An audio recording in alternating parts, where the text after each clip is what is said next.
Greetings, everyone. I don't think anyone's in, but greetings all. Okay. Sending an invite.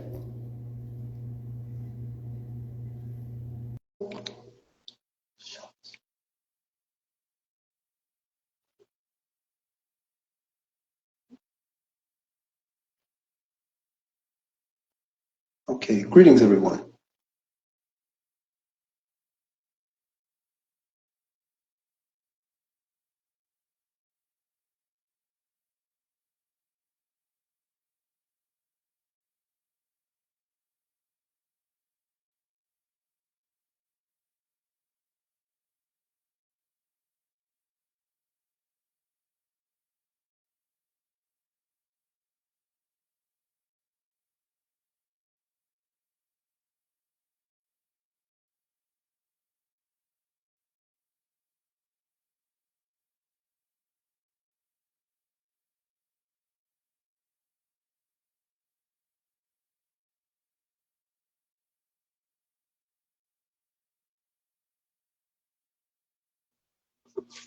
Greetings all, and welcome.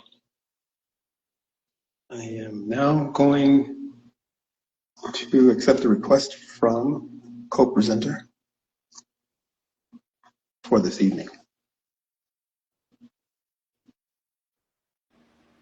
Okay, greetings, how are you?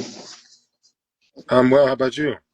Okay, so I didn't see your message until this thing, whatever. I think I clicked on your message, but it canceled at the same time. I don't know how this thing operates. I'm still learning it, but so far so good.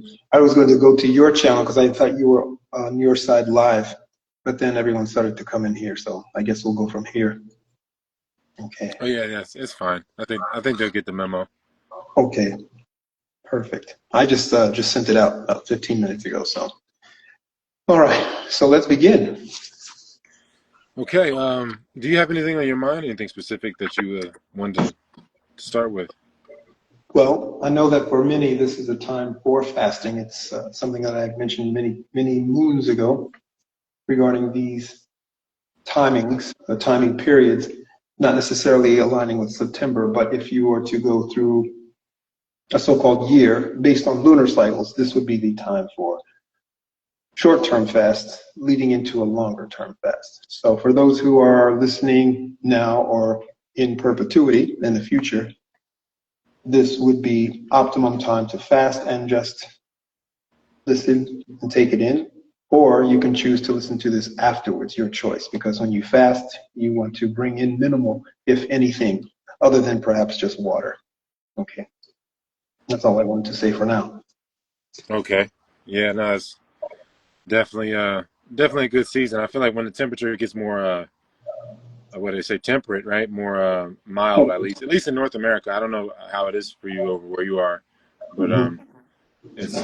I feel like it's a lot easier to pull off fasting and longer fast in general when the weather is more even, because I feel like it's just less of a flux or you're just spending less energy trying to control temperature.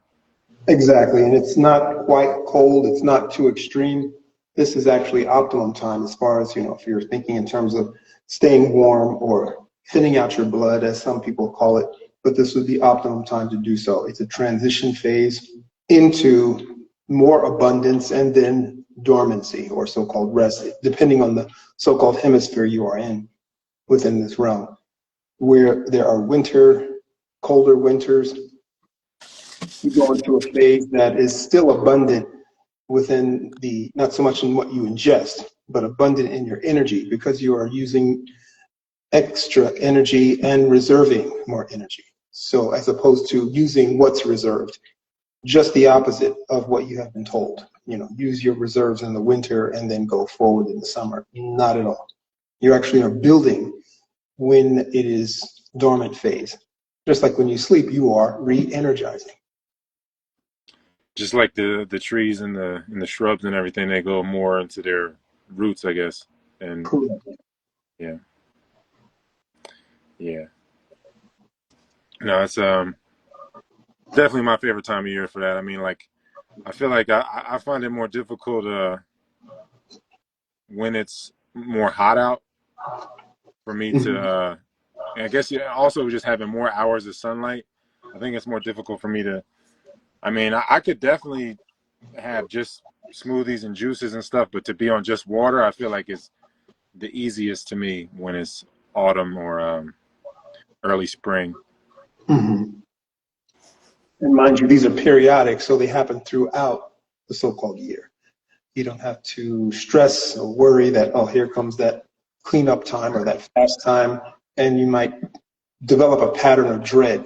Don't want to do that. You want to recognize that fasting and then cleansing, if it is associated with it, are part of your life, a Yeah, natural part of your life. just as fundamental as so-called eating. Correct. Which Yeah, some ancient scholars say is actually unnatural to an extent. yeah. I wanted to ask you. It wasn't how I wanted necessarily started, but I guess just to flow where we're at. I wanted to ask you. I guess like if society or civilization was, had widespread mastery of alchemy to where people were so-called breatharian or autotrophic like that, what would the concerns of the society be at that point? Because I mean, obviously, I guess if we're looking at things like what people call Tartaria and these buildings that seem to stand the test of time, um, if you were to establish a civilization worldwide like that, and then you've already got the grid laid out, the buildings are going to last for generations upon generations. Once that's like erected, what do you focus on as a people? Like, because I mean, obviously, I'm not coming from a connection to a people that are living in that way. So I always think like, man, I'm 360 degrees kind of blind to what the priorities would even be for Mhm. uh for people living in such harmony. Now, I'm unfamiliar with, well, not unfamiliar with, but some of the concepts of these names that allegedly were the monikers for cities or civilizations, rather. I always say so-called because we're in the remnant stage, and what we are fed may or may not be accurate, or it might be a portion of what is accurate. So the remnants of what we see or what has been hidden and now being uncovered and allowed to be seen, it points to an imbalance and a balance. You find that some so-called cultures or civilizations, so-called civilizations, practiced a higher form of being where they were not grounded in the physical. As I have taught, and you know, that the more you intake, the more you partake, the more you have to give. That's just the way it goes. And you give back what you take. You know, Just the think law. about it. Exactly. So you don't just take, pardon, pardon me, you don't just take without having some residual from you being taken. And of course, you have to have a connection, a receptor connection. If there is beyond the threshold point, beyond the accepted layer amount given to the realm, it will automatically purge. You can take that down to the crude level or the basic level and say that the more sentience and all associated life forms which become violated through the activities of sentience or the inaction of sentience, as well as the residue from sentience, urine, fecal matter, things you throw away, things you participate in when you consume. If it is not part of that natural or organic, primary, primordial even, setup or design, then that causes that feedback, that negative feedback loop where you're sending the signal, all are sending the signal. And there, of course, there are some that are not doing it, but doesn't matter. This is a group. And so that feedback becomes part of the pattern, and that pattern, if it does not resonate with the so-called, you can say, tree of life, there will be a purging of all within that realm for a particular timing period, and then a recleansing. So what we see and have been seeing, or should be monitoring and observing, is a non-connection. When people return what they took or what they ingested from so-called nature or on nature, in the case of processed items, synthetic items, there's no natural receptor. And so you are basically like what goes on within. If you are ingesting something that has no connection, no roadmap or design that fits with your design, then you want to eliminate it, or you will destroy it, or it will overtake you. And then what occurs is your built-in fail-safe to self-destruct. In this instance, the only difference between a sentient and this realm, which is not sentient, which is non-sentient, that's why when people use these concepts of Mother Earth, etc., you could say that they're faulty in that concept because it's not a mother, it's not a father. It is living, but most sentients will never be able to conceptualize exactly what. They'll continue to anthropomorphize this realm, the thing they call nature. And so they, because we're in a matriarchy, which is an imbalance, they'll automatically say Mother Nature, because many are still stuck in the suckling mode, the want mode, and that we see in our lives and all around us. And therefore, that particular pattern will automatically manifest a destruct mode. But the difference, as I was saying, between this realm and the sentient, the bipedal sentient, is when you self-destruct, there is no more in the physical. When this realm destructs, it's not self-destructing. It is built to redesign, recycle, repurpose. So anything that relies on it, that dwells on it and within it, if it hasn't set up through timing and intelligence, ways to be resilient regardless of the status, abundance, flow, balance, or chaos, destruction, recycle. If it cannot withstand either of those or thrive in either of those, then it will be destroyed. So what comes to mind for many listening are probably cockroaches. Allegedly and then there are other life forms too, not just cockroaches, that allegedly have gone through the conflagration and through that transition that I'm referring to. But if you think about it, truly think, either sentients have done the same thing, or they have been restarted time and time again because of our unique status. So you're saying like there's different phases for the realm itself, and so if it's in a destructive phase, if you don't have any, it's like you were saying, I guess on a micro level, like there's a receptor, like there's something that's congruent, like a cannabinoid receptor for something that, I mean, not just cannabis has cannabinoids, but that is like a communication center that receives and sends signal and communicate through the processing of whatever, whatever it is, whether it be the cannabis or whatever else that has a cannabinoid. I think plenty of other edible plants have cannabinoids, but like there's a part of your vessel that can receive what's being processed, and I guess it's a give and take, like you're saying. And so the realm itself, I guess, has some sort of a likeness in that respect, in a macro way, where it has different phases, like a self-cleaning phase or whatever, a productive phase.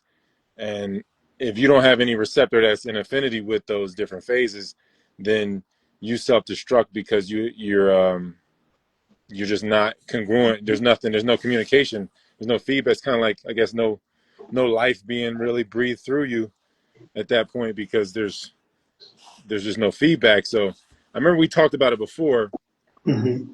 uh, incarnation receptors. Like only certain people can incarnate at certain times, based on I guess the quality of life or the nature of the environment at the time, whatever phase it is, like if it's a destruction phase or what have you. So like, because you were saying that like certain periods in time it's just inhospitable because their receptors, a certain being cannot even, their receptors don't even, they're not congruent with what's being communicated at that epoch or time period, what have you. And so that they're not able, they're on the bench basically. They Well, can't incarnate. you see that in the disparity in gender and the births and the not the birth rate. Well, you can say birth rate too, and the disparity in the birth rate and gender of birth rates. So you find more females arriving and less males, and that is an example of what you just mentioned. So some people are here like, I know I've always heard like as far as the Eastern communication of kind of this similar train of thought where they say like there's the creators, the destroyers, and the sustainers. It's like Shiva, Vishnu, and Kali. And so some people are here, they're destroyers. They're supposed to be here in the destructive phase, and that's part of their role, I guess, as a program or whatever they are here for. And so it's kind of like the realm being turned into compost to be reutilized again, and it's like kind of a good and evil thing at the same time. But if you're not doing your role, respective to what time it is and where you are in the process, relatively and I guess geographically as well, then you're basically like lukewarm. Like you just get spat out, you just get destructed. Like that's what I'm taking from what you're saying, I think.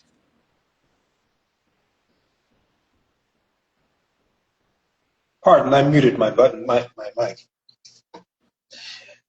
In the great plan, if you want to call it a great plan, all things return to from whence they came, and all things that we see, and that was astute of you to mention good and evil, all things that are to come and all things that are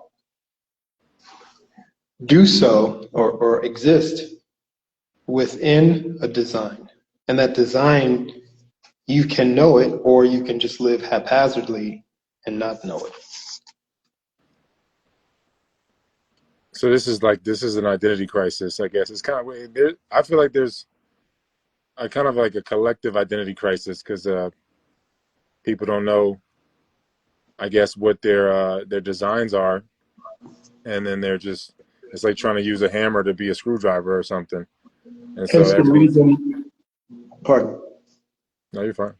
Hence the reason for knowing beyond distractions, and then not just knowing, but taking it upon oneself.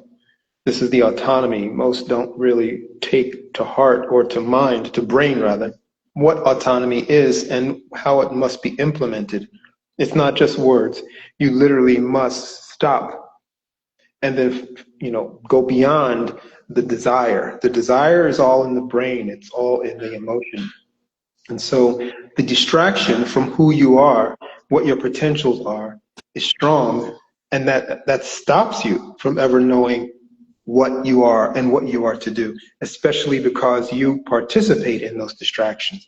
And even when you say you are not participating in them, there's always the distraction itself is the overwhelming desire of wanting to be outside of the distractions, when that is the major distraction in itself. So participating in that keeps one from becoming what you are supposed to be, what you are designed to be. And therefore, you become fodder for destruction or compost. So you're saying people running from the distractions and not figuring out how to see through them? It's easy to see through them, but that's not even an effort for most. If I were to take a random sampling or do a quiz of the listeners and find out how many are actually taking themselves outside step by step, one by one, piece by piece, out of the distractions that they know full well are limiting them, so that they can think, so that they can do what they're supposed to do with their hands and with others. How many are actually taking it upon themselves to have that opportunity? When distractions start to impose, where it becomes physical as well as experimental, in the sense of like so-called financial, and that's what many have as a reason or an excuse for not stepping outside of their complacency spots, their comfort spots. They don't want to step outside of that because if they do, the realm is designed to punish you. Well, you see it as punishment. In a sense, it will be just taking away from you the things that are not truly part of your design in the first place. And by allowing this to occur, it encroaches even more. And by it, I'm not referring to some robot. I'm referring to spirits in the sense of the programs that run through the brains or minds of those who willfully implement them and those who follow them. So not just wealthy, but all those, who participate in this, from the person in the government office to the individual in the palace, all participating in the same thing to maintain this, but it gets deeper and more, it encroaches more, it gets more invasive. So what is really abstract becomes physical. So financial burden, financial threats, they become physical in the sense that for example, your abode, your dwelling, your shelter, if you do not have the so-called finances to maintain it, you will lose it.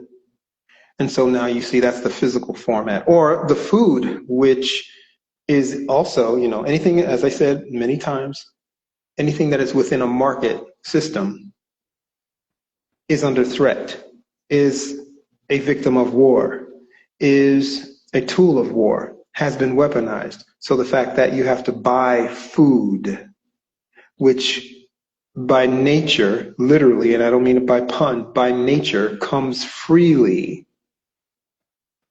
And that humorous anecdote I mentioned many times, you more than likely have heard it before. I said, when's the last time a bee came up to you and tapped you and said, excuse me, but you owe me, for all of the things I pollinated, and the bill comes to never going to happen.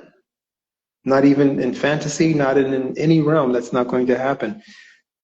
This is part of a natural design, and a natural design you cannot put a meter on. You have no right to put a meter on, but yet we allow it to occur.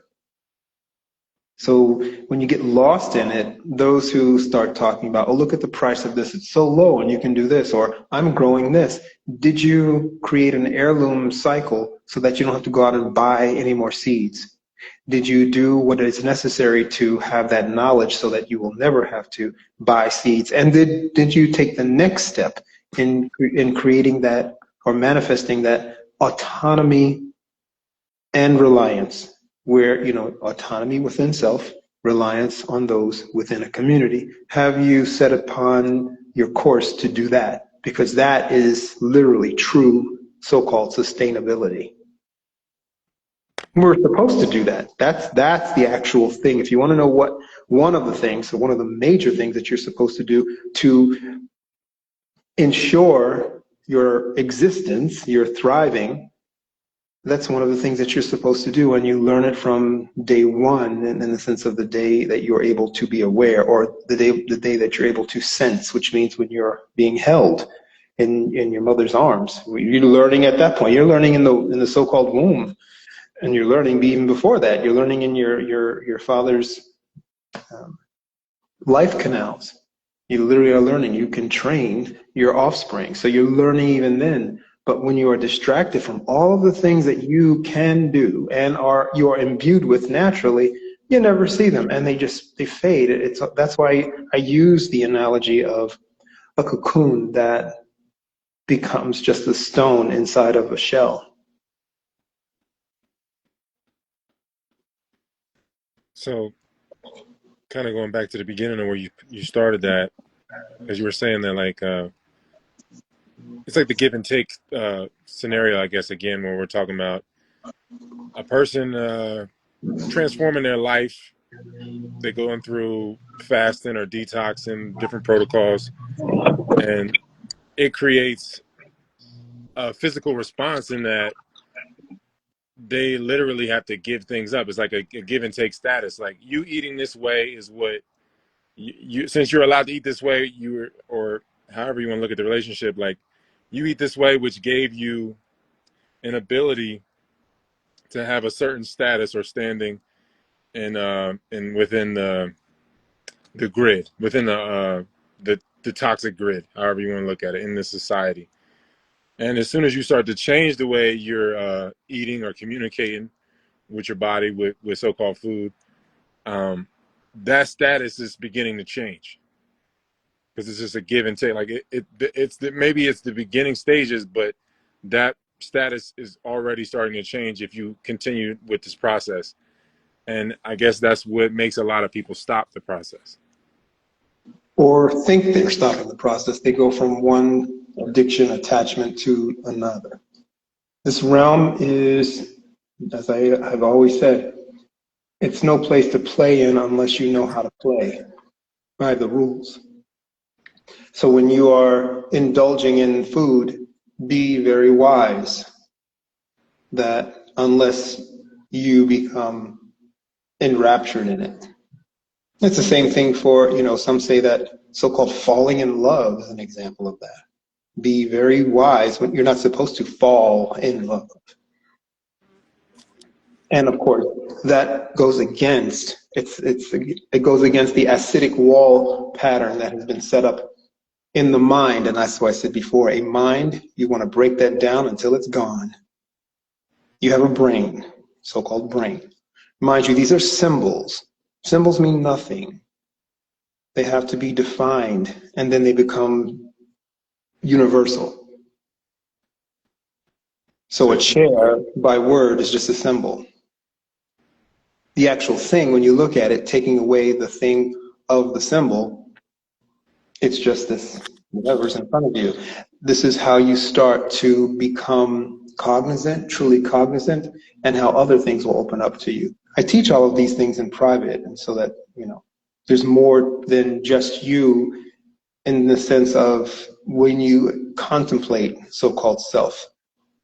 And that's when you start to see all of the various spirits that have been put into you before your awareness, during your awareness, and the things that you have taken on deliberately so that you too can participate in this empire. Yeah, I noticed that as far as my experiences with people that passed on,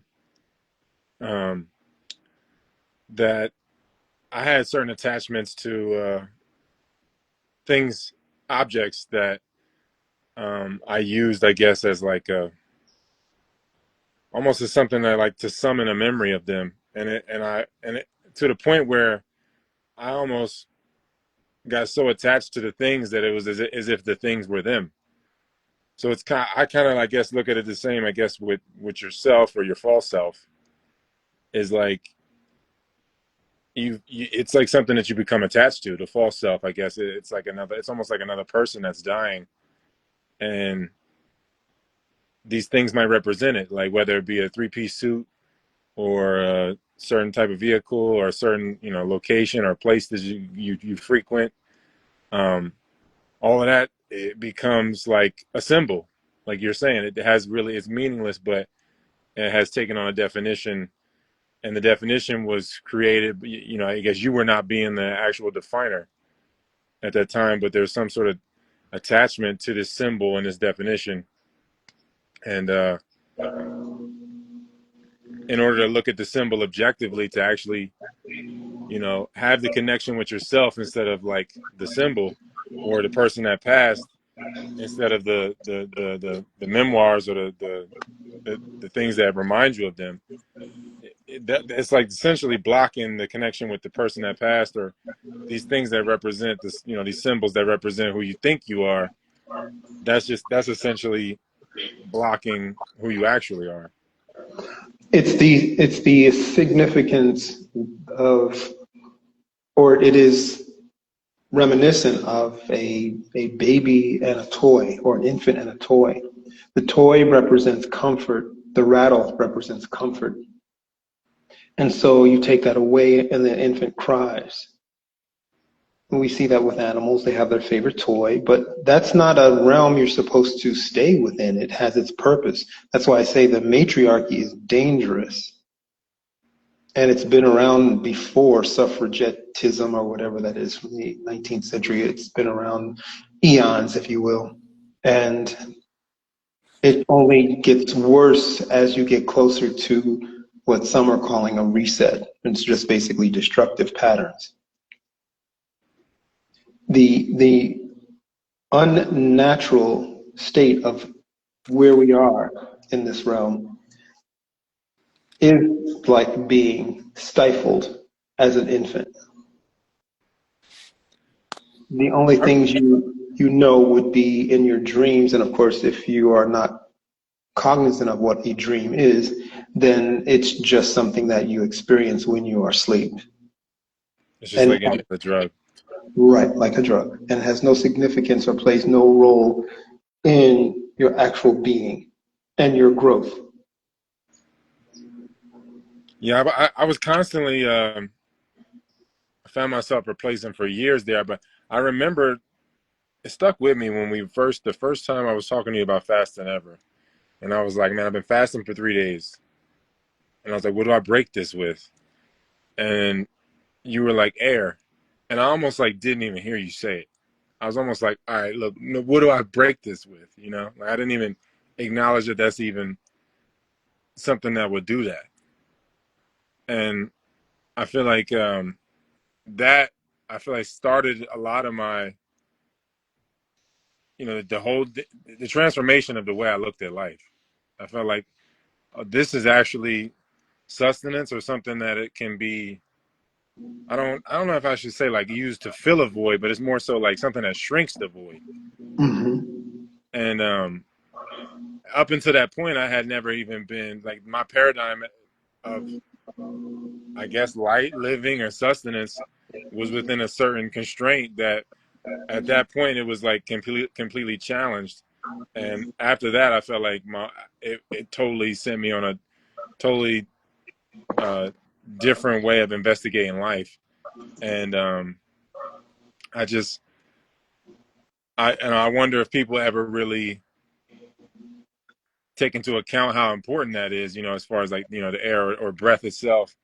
And because I feel like a lot of people fast, or they might, talk about fasting, or they might be in and out of their life, but I feel like the breath is constantly missed, and it's very subtle. I think it's not subtle to me anymore. It's really something that's paramount in my life. But I feel like before it was really subtle, and I didn't realize I was missing something so important in this process.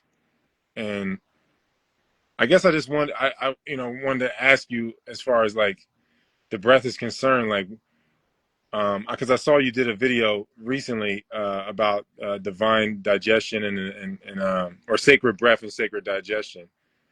Like, the breath itself, it it's like ether, right? It's kind of like the fuel that's lighting everything. Like, if you eat something, you chew it to a liquid, and then you breathe, and it's like lighting a match on some fuel.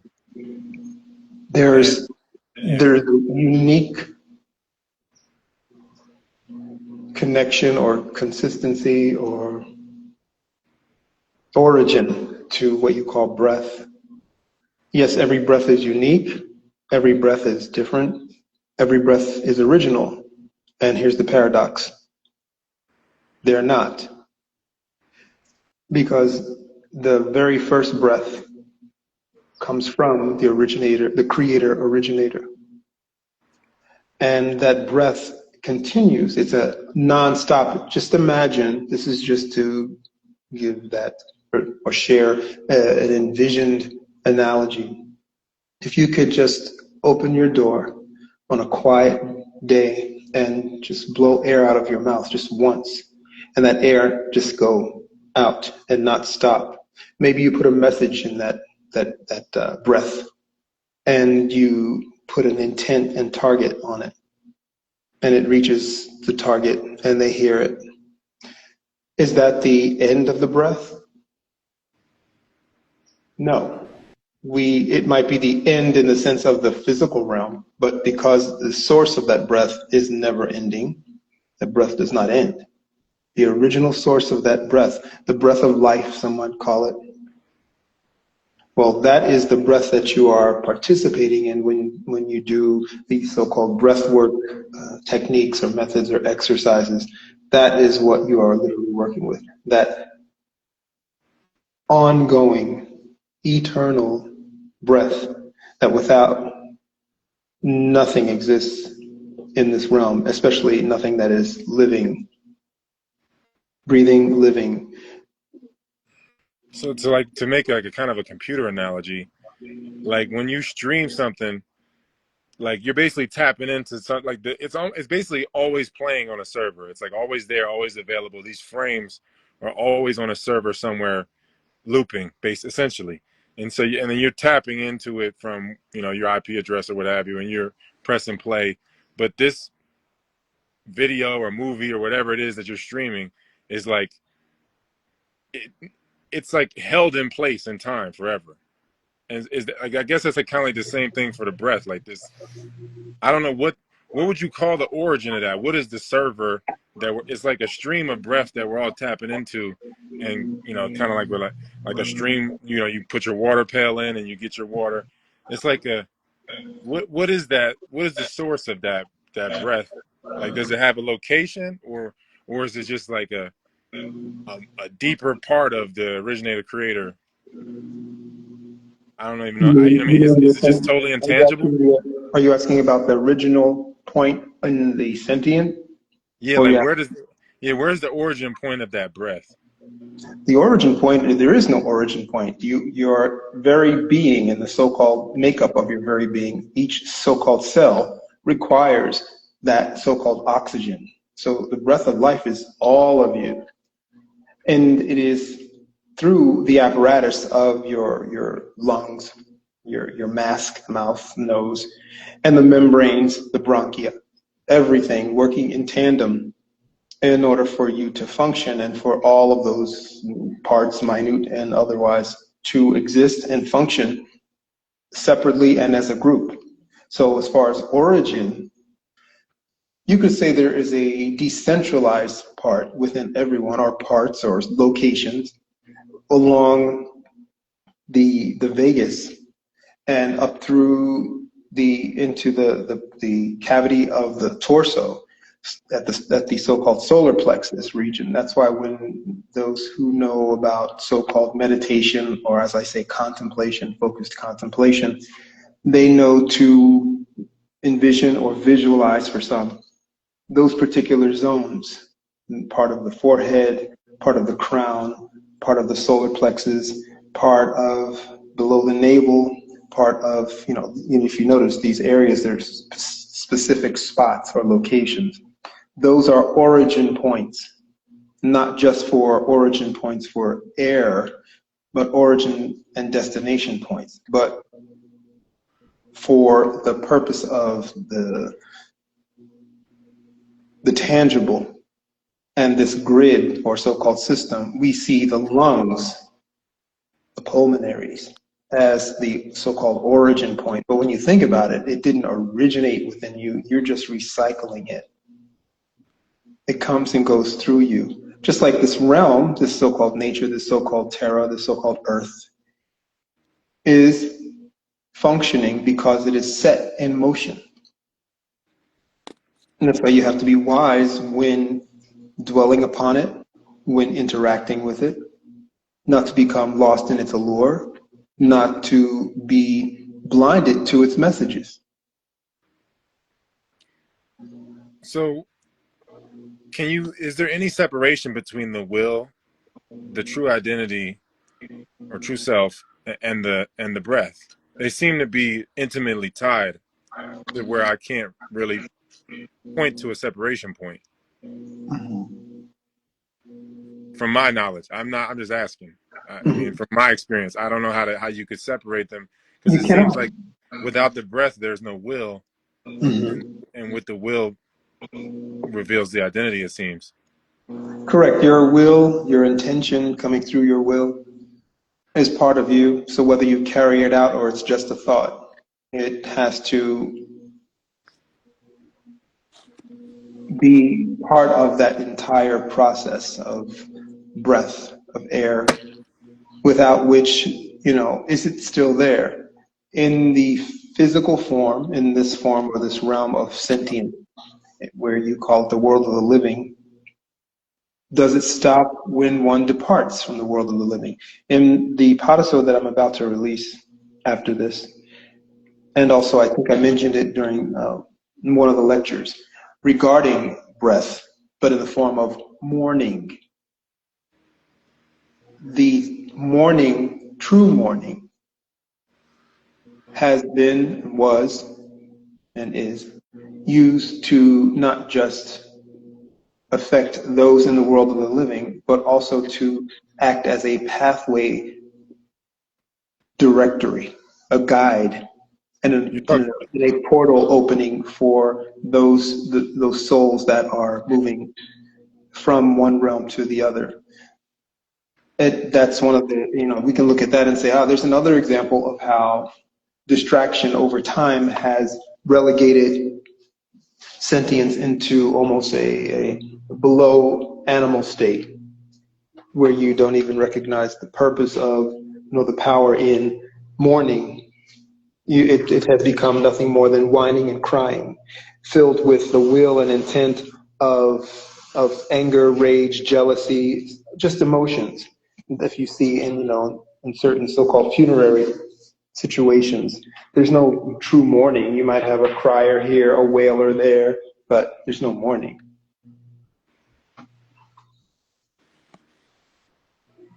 this kind of brings me back to like that initial question of what does a so-called breatharian society or a civilization, what do they focus on? And I'd imagine these are one of the things that they master. I guess is essential to even maintaining a society as such, Mhm. Correct. because the exit and the entry points have to be guarded or completed, I guess. When you say exit and entry points, what are you referring to? Like you were saying, like I guess when a person passes on and they're moving on beyond this experience, there has to be, I guess, their exit route or their path that they're taking that has to be clearly defined or expressed in some way to where they can figure out where their next step or their next breath, I guess. And I guess the same thing for the entry points. It all has to be. That's like the basis of the maintenance of the civilization, I would assume. So go into the sound, follow the sound, don't go into the light. You've been blinded by the light and the limelight. Lime is just another fancy word for a truncated word, sublime. And that's where many people fall into that trap and that trick. Don't follow the light, follow the sound. So Sound, the sound would be sublime. the sound is actually not sublime. The sound came before all others. It is mentioned not only in just the so-called Tanakh or so-called Bible, it's mentioned in other texts too that are much older. And it says that the word was first. The word is made up of what? Let's do a quiz. What's the word made up of? Letters, which are sounds, And sounds are made up of vibrations. and vibrations that use what? Air. Oh yeah, yeah, for sure, for sure. Yeah, And I've seen Prince, and he was talking. There was a producer that was talking about his last conversation with Prince, and Prince was like, "If it never breathed air, then it was never real." And he was saying, mhm, like, he was talking about how instruments that aren't actually, like, you're not using your finger to strike the key or the guitar. He's saying all these instruments are not actually real. It's all like conceptual, and it creates like a chaos, like a chaotic music. Right. And I guess, yeah. Cacophony. What'd you say? Cacophony. A cacophony? Hmm. So this is like the distraction from the actual sound. It's when it comes to sound. There's a podisode I did on that as well, and showing you and training those who want to know what sound is and how it basically operates or functions. Sound is made for sentience. Sound is made deliberately for a purpose.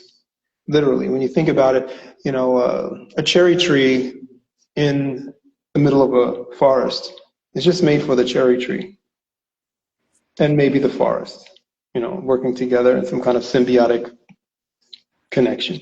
But it's just made for the forest. A sound is made for sentient.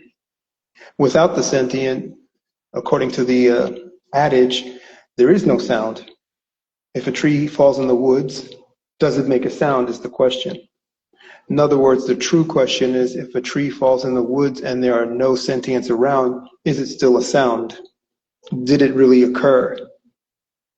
Obviously, it did occur because you can use some type of so-called objective recording device to measure and monitor it. However, it's still a sound, and is that recording true? It's only hearsay. But what can be concluded is that a sound is made to be received. Food is not made to be received. In fact, food doesn't exist. What exists are items like those symbols, those words, that we turn into so-called food. And then it becomes part of a pattern and a language, and then you embed yourself into that. You need food. Breatharians have proven that that's not the case. They come out of that language. What is a language? A language is a manifestation of the word being made flesh. So code. The code becomes flesh. So the medium is the breath, and the sound is carried on the breath, and the sound itself creates geometry because the letters are all geometry. The letters, the symbols, even the symbols themselves, if they are not tuned into beyond the symbol itself is the symbol. It's a cycle. It's just going around and around, or back and forth, or within a shape. But it's just the symbol. Explaining it in one language or the other, it's still the symbol. I can say chair, or I can say silla. It's still the same thing. It's just understood by one group and not the other, or maybe one or two within both groups. So if I were to do a Venn diagram, I could put a little X in that Pisces that forms in the middle when I intersect the two. And that would be the one that can understand both. But does that make a difference? Existentially, no, because it's all still a symbol. It's just a symbol. So therefore, outside of the symbol itself is the sound, and that sound which so many, you can name the titles, priests, rabbis, monks, whatever, imams, priestesses, witches, wizards, sorcerers, alchemists have been attempting to find and determine through various means that sound. What is that sound? A hadron collider is about attempting to bring about the sound. You've been lied to in the media that you shouldn't expect anything less than a lie from the media. That's what media is there for. So a To make sound is like a signature. exactly, if you want to call it that, sure. So these colliders are attempting to make sounds not just in one realm. If there's a collider here and there's a collider there, they're all working in tandem. And they go off and on and off and on like bells. Some working in unison, others work just to get that. There's a pattern to the sound that manifests something from nothing. So a sound is a location, in a sense, because it's like if you unify with, if they're all making that sound, then it puts them in like a point of singularity. You can say that. It's a location without a location. And that is what so-called scientists are actually aiming for. That so-called location, either within or without or both. One of the first things I experienced when I started getting into, accepting the breath. I don't like to call it breath work. I think it's more like acceptance. The more I was accepting the breath, I felt like this pressure change in my head, and I felt like I could hear silence better. Like I did it, in this area where there's no Wi-Fi really, and if we go to the back property, there's no Wi-Fi, there's no, you're not getting much cell signal, and I just remember that was kind of the driving thing. I was like, man, I never felt like I could hear quiet this well. It was like, and I remember you were talking about like how there's a constant humming, whether it be cicadas or whatever. It's like a hum from the forest, like of the animal. Exactly. Everything has a hum, and each hum, it's like a song or sound or thrumming, and they mimic, emulate one another, and they constantly go on to reach heights that go beyond that. One only hears the so-called wind that forms as patterns blow against the surface of the wind or anything that crystallizes in the air. Hence the reason why so-called fallen ones aimed for mountains only. It's the only area of purity where they can dwell and reign from. They don't want, if you come down into the sound, it is going to now manifest within you in physical form, and you'll lose your, pardon the term, your wings. So a fallen one, they're coming into this place, I guess, into high points of, I guess, high receptivity, like a mountain or so. But if they were to sink lower, they start to congeal into form. Basically, if you think of your so-called stars, if you look at a star, truly look at a real star, you'll see that it's this constantly moving thing, non-thing, and it is in its realm because there it can function, it can give off whatever it's supposed to give off. Now you're starting to get into the realm of so-called cosmogony, cosmology, and astrology. This is where the notion of being influenced by a luminary comes from. This humming or these sound. I guess if you made yourself blind to a sound. Yeah, you can do that. But there's a constant thrum and a hum. It can be measured. When the so-called power, not power, when the electrical grid goes down, and there are no lights in the home and everything else that runs on some type of mechanism, you get this sense of silence. But if you're truly, truly hearing, you'll notice that there's this hum that's still there. Yeah. I mean, I think that's the first time I started to actually perceive it is through the breath. Like there was so much pressure, I think, inside my body that was, I guess, from the plaque and from just atrophy. The plasma in my blood was not flowing correctly, I guess. And when I started to get like an inkling of that, I started to be able to hear the different humming. I guess I think that's the only thing I could think that would be looking back. The so-called Schumann resonance, pardon me, is based on so-called sound emanating in a frequency form from the realm.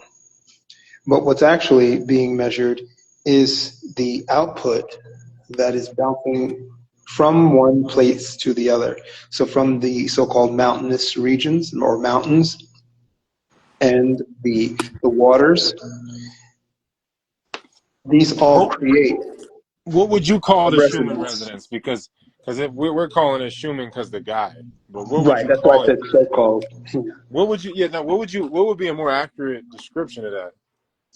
If you wanted to put it into a simplistic format, you could say the metabolism and or the pulse of the realm.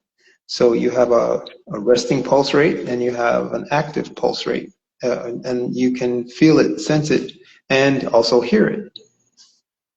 Like So you is have that a heart and you have, valves, and if you are breathing, you can sense it, feel it, it can be measured, you can touch yourself, and you can sense it. is that how people, I guess, check the temperature or the pulse of the realm when they knew, okay, it's time to go into a little enclave because this thing is about to reset? Hmm. Certain things you have built within, and the more you give in to a distraction, and they're all forms of distraction. The realm itself is a distraction. When I say the realm, I'm talking about nature and anything original and synthetic from original is all distraction. So you can be distracted by organic food as equally as you can be distracted by processed foods. You know what its purpose is, and you don't take it outside of its purpose.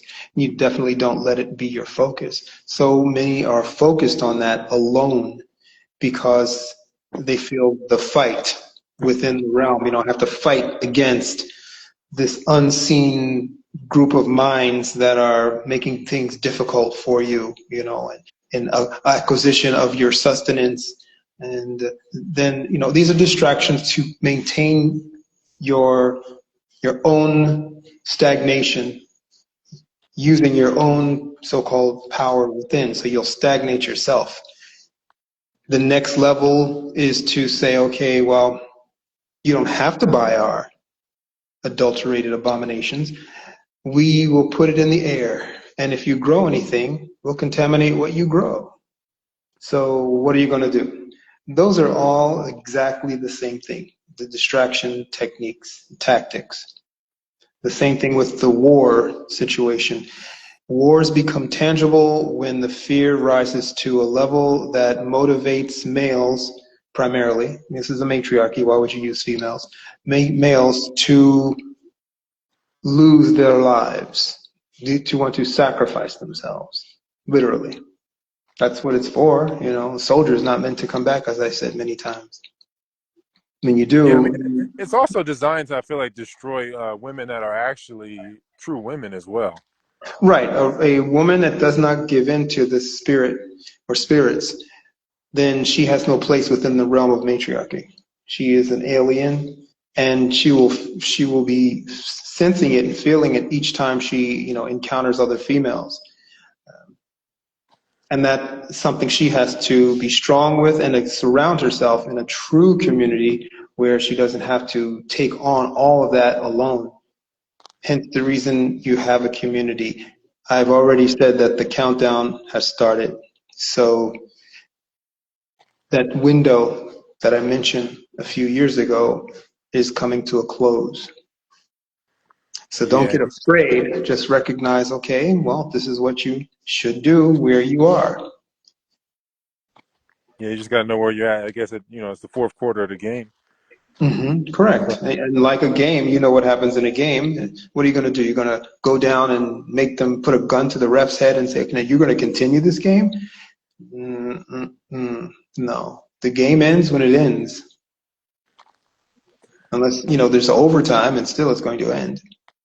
Yeah, I wanted to start this conversation off. I was going to ask you, like, what would be like some of the best activities that a father and son can partake in, and I guess also father and daughter as well. And if you wanted to, mother and daughter and mother and son, because I guess ultimately, like you're saying, we're heavily distracted. We're inundated with distraction. So we need to I guess partake in things that reveal what matters and what our focus should be. So what are is there anything practical that you could give, like as suggestions, or is it just holistic approach like homesteading is pretty basic upfront stuff? So you're referring to activities that a father and son or a mother and daughter can do together, or a so-called family can do together? or Yeah, doing because something together. yeah, like what would be the best, I guess, to dissolve the distraction and make it obvious what's truly pertinent, what matters. First, nothing. Just sit down and look at one another. Sit down and be around a table. No food involved. Don't get distracted. Don't allow the mother to say, let me get you guys something, or I'm going to get some coffee, or who wants some this? Nope. That's, she's giving into that spirit again, and that happens to everyone. They get, a male can, like, I'm hungry, I'm going to go to the fridge. You don't get that knee-jerk reaction of the programming. That's a spirit. So don't do any of that. You can just sit silently. It's not awkward silence. Someone made that a collocation. There's no such thing as an awkward silence. There's silence and there's Yeah, sound. because real silence is actually clarity. I mean, it's the lack of silence that creates the awkwardness. Like somebody has some sort of static inside of them. Exactly. And that's what you will start to pinpoint. Any type of, okay, things that don't belong. You'll start to get the true balance into the home again. The mother will start to realize she has to relinquish this unnatural control that's creating this cocoon and literally killing everyone in the household.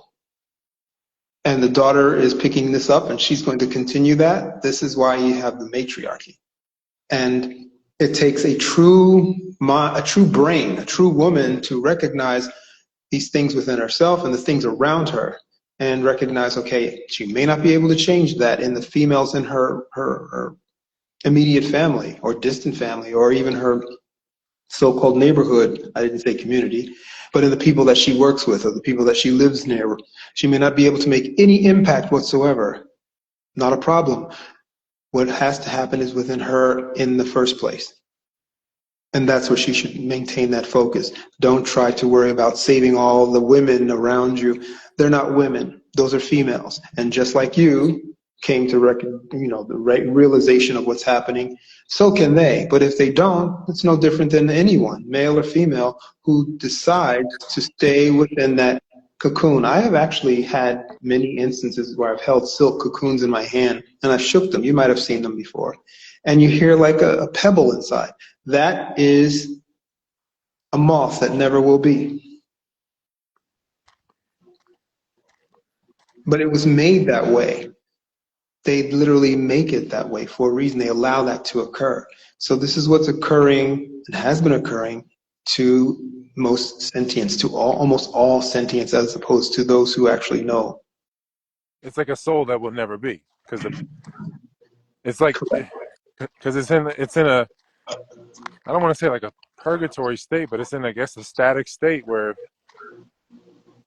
something happens. There's no reception of itself, so it gets paused, some type of pause. But It becomes atrophied. the energy goes somewhere, so it gets channeled off somewhere. Like you said, I mean, whether it gets turned into to silk or the person, I guess, kind of gets turned into some sort of battery. When it is occurring over time, gradually in a so-called household, it gets absorbed into the one with the strongest will. In the house. That's usually the mother. That's why mothers usually outlive almost everybody. You have some households, the mothers outlive the children. Mothers usually outlive the fathers for that reason because she absorbs all of that. And children usually move out. They grow up, not usually, but it depends on the so-called culture. They grow, they move out, or they do grow and they marry and they move out. But the father, if he's still around, still there, and he becomes her source. It's a vampiric source, if you will. We have someone. Do you want to take a question from someone who wants to go on camera? Sure. Okay.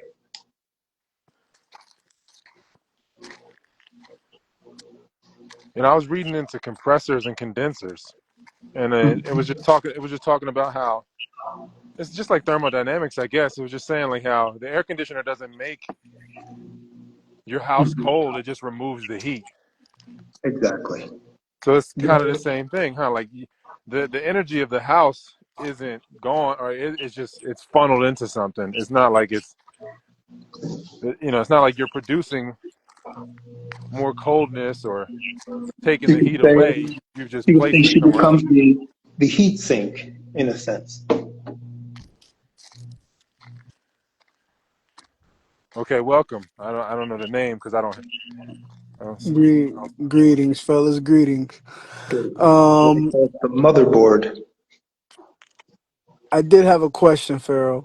Um, when it comes to,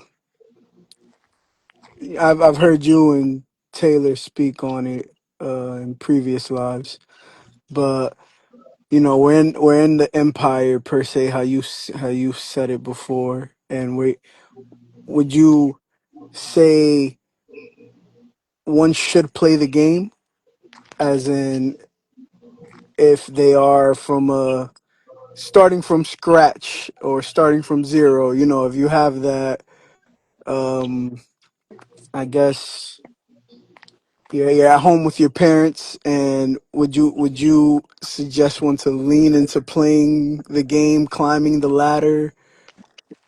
Do you know what I'm trying to say, in order to position themselves and then escaping out of it? Or I don't know if You're that's a well. saying, in short, at the core, it's good and evil, so-called good and evil. If you apply one status or another, one status to one side or the other, then you definitely have to know how to maneuver within that duality that you set up, or that dichotomy that you are participating in. So if so-called job, so-called school, so-called agreeing when you don't really agree in a household or in a setting that you are committed to be in order to get to that level of autonomy, then you do so. There are many sayings and many ancient texts about agreeing with a foe until one is outside of their, scope, because disagreeing with them will bring about anything, chaos, destruction, etc. So you agree, but you have to be wise when navigating, or I don't like that word, I'll say maneuvering within the status of so-called good and evil. That balance, imbalance, you have to know how to do so. You set up a strategy beforehand. If you haven't, you just get sucked right into that other side that you claim to be working against. So many people who have taken on jobs and say, I'm just going to play the game and shake head, nod, do what's supposed to be done, and not rock the boat. Well, that's basically what you're supposed to do on any job in the empire. You shouldn't be rocking any boat. If you see egregious actions or activities going on, or things that you know before you accept the contract, then you've already stepped into it and you are culpable. Just for money? No. You could find a position someplace else, and if you can't find anything because all the businesses are participating in wickedness, then what does that say? It's no different than participating as a devotee in an election. If all of the so-called devas, candidates are wicked, then why are you being a devotee? Why are you voting for any of them? So that you can what? Play the game and then eventually what? Get them to do what you want? Nope. You can only do that as a group. You're not a lobbying group. You're not even a pack. You're not a large faction of businesses. You're not a chamber. You're none of those things. So therefore, your vote into wickedness or your participation in wickedness is not doing anything but making you part of that wickedness. You're actually building it. So if you're going to get in that realm of wickedness, of anything that is against what is the balance of life, then know what you're getting into, know the consequences, accept those consequences, and then of course know how to get out of them. It's very difficult to, but know how to get out of it and recognize what you've done, and based on the rule of four, repair what you have broken.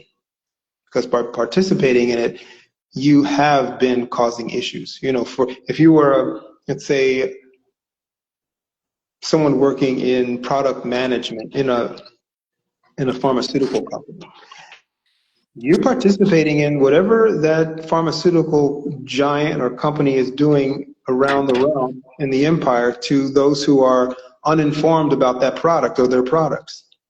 You might say to yourself, well, this is just to placate and to self-medicate, but you're still part of it. It takes you, it takes the CEO, it takes the researchers, it takes the lab assistants, it takes the janitor. All of you are culpable. All of you are culprits. No different than in the so-called social ills of the world. People saying, I don't participate in hating of one group or another. I don't participate in racism. Yeah, you do. So do you speak out in your family when you see something is amiss? Only when you have backup. And I don't mean like a relative backup. That helps. But I mean backup in the sense that you have autonomy. You say what you want, and then you make a disclaimer. Listen, if anyone wants to change their mind and come over to my side, you know my address. But in the meantime, I gotta go. Thanks So for do you the think pushing invite, it to the and that's it. do you Well think pushing said. it to the limit is it like forces something like some option to be revealed? Like you're going to be completely tested until like if you're looking for like a more wholesome position, like maybe you work for like a local I don't know florist or something or like a local herbal shop or something.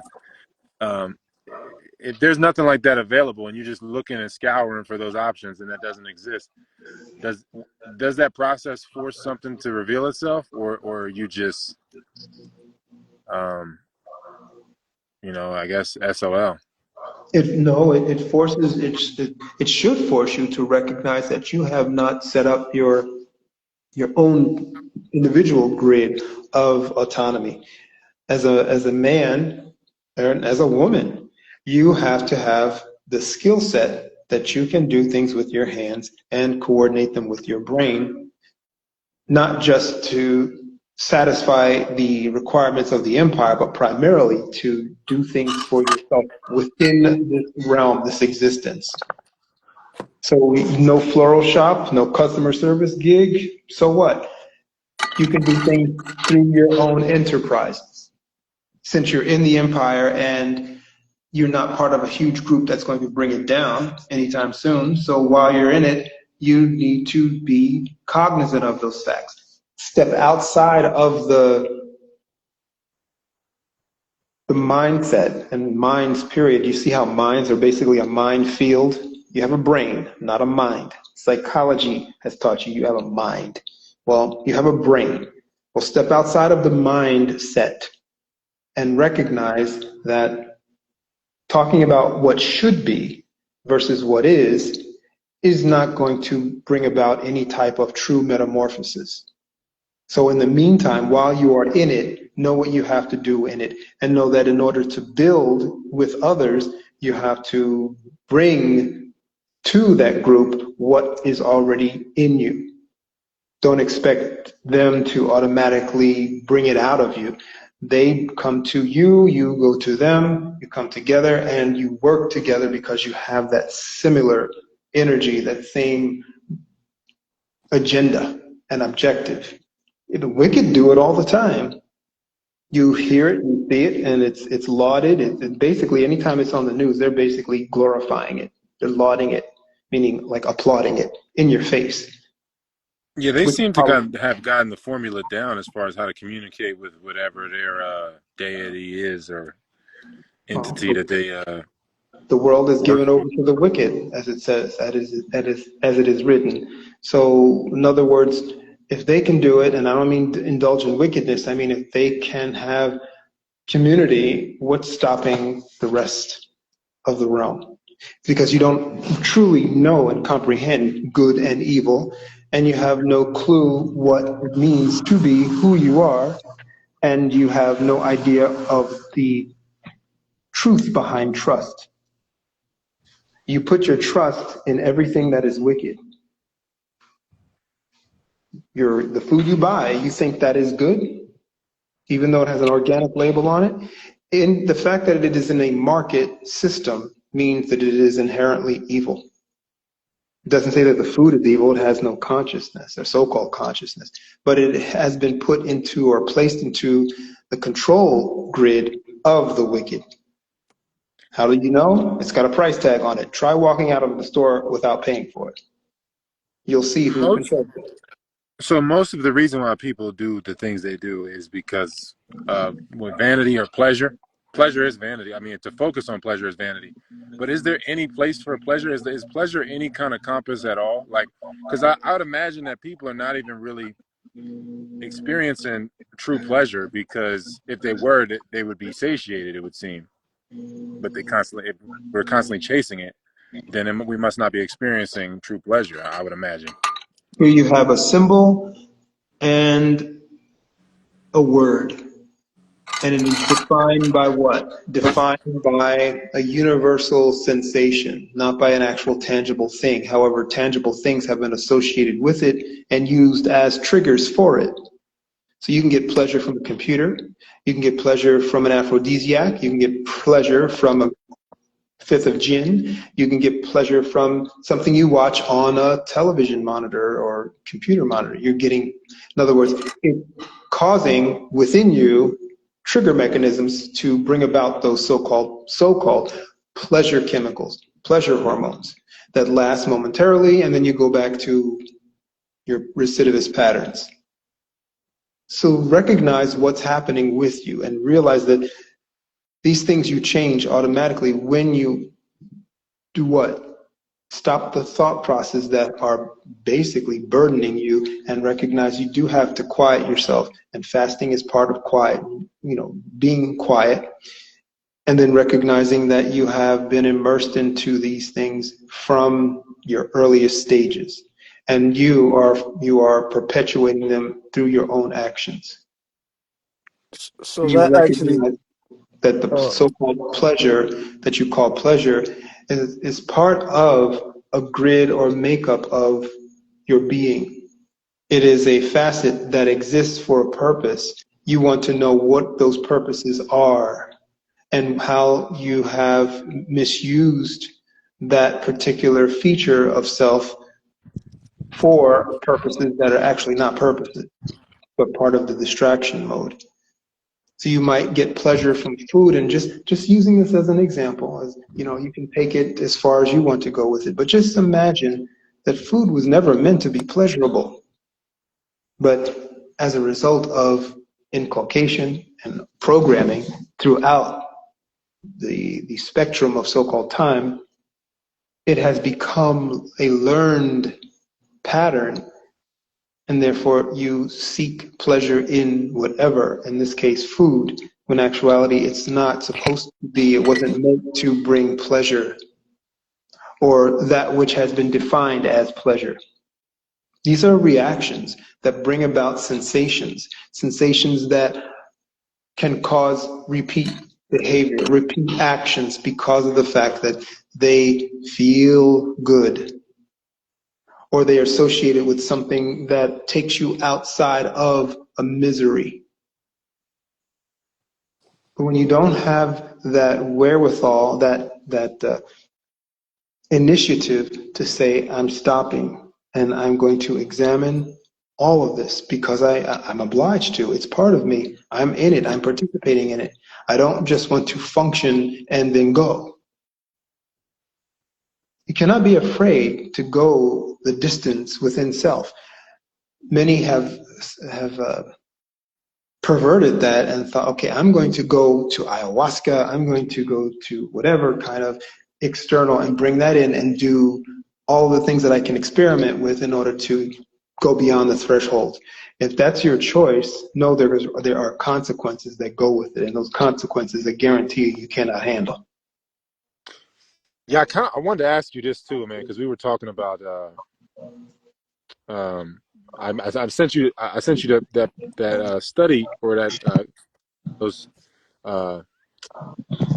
figures. They were saying that 45% of all schizophrenic people have higher amounts of DMT in their urine, and so I don't know what abuse of like external substances would do, but I mean, like, as far as something like ayahuasca or whatever, I've done it twice in my life, but it's not something I feel like I'd ever need to do again or would seek to do again. But my experience when I had a problem with cannabis and I was using that, just looking back at it, I felt like it was bringing me into the practice, and the way I was abusing it was bringing me into schizophrenia, and so I mean, So basically, a lot of the people that are insane just have, I guess, are they releasing too much DMT? Are they producing too much DMT? Like,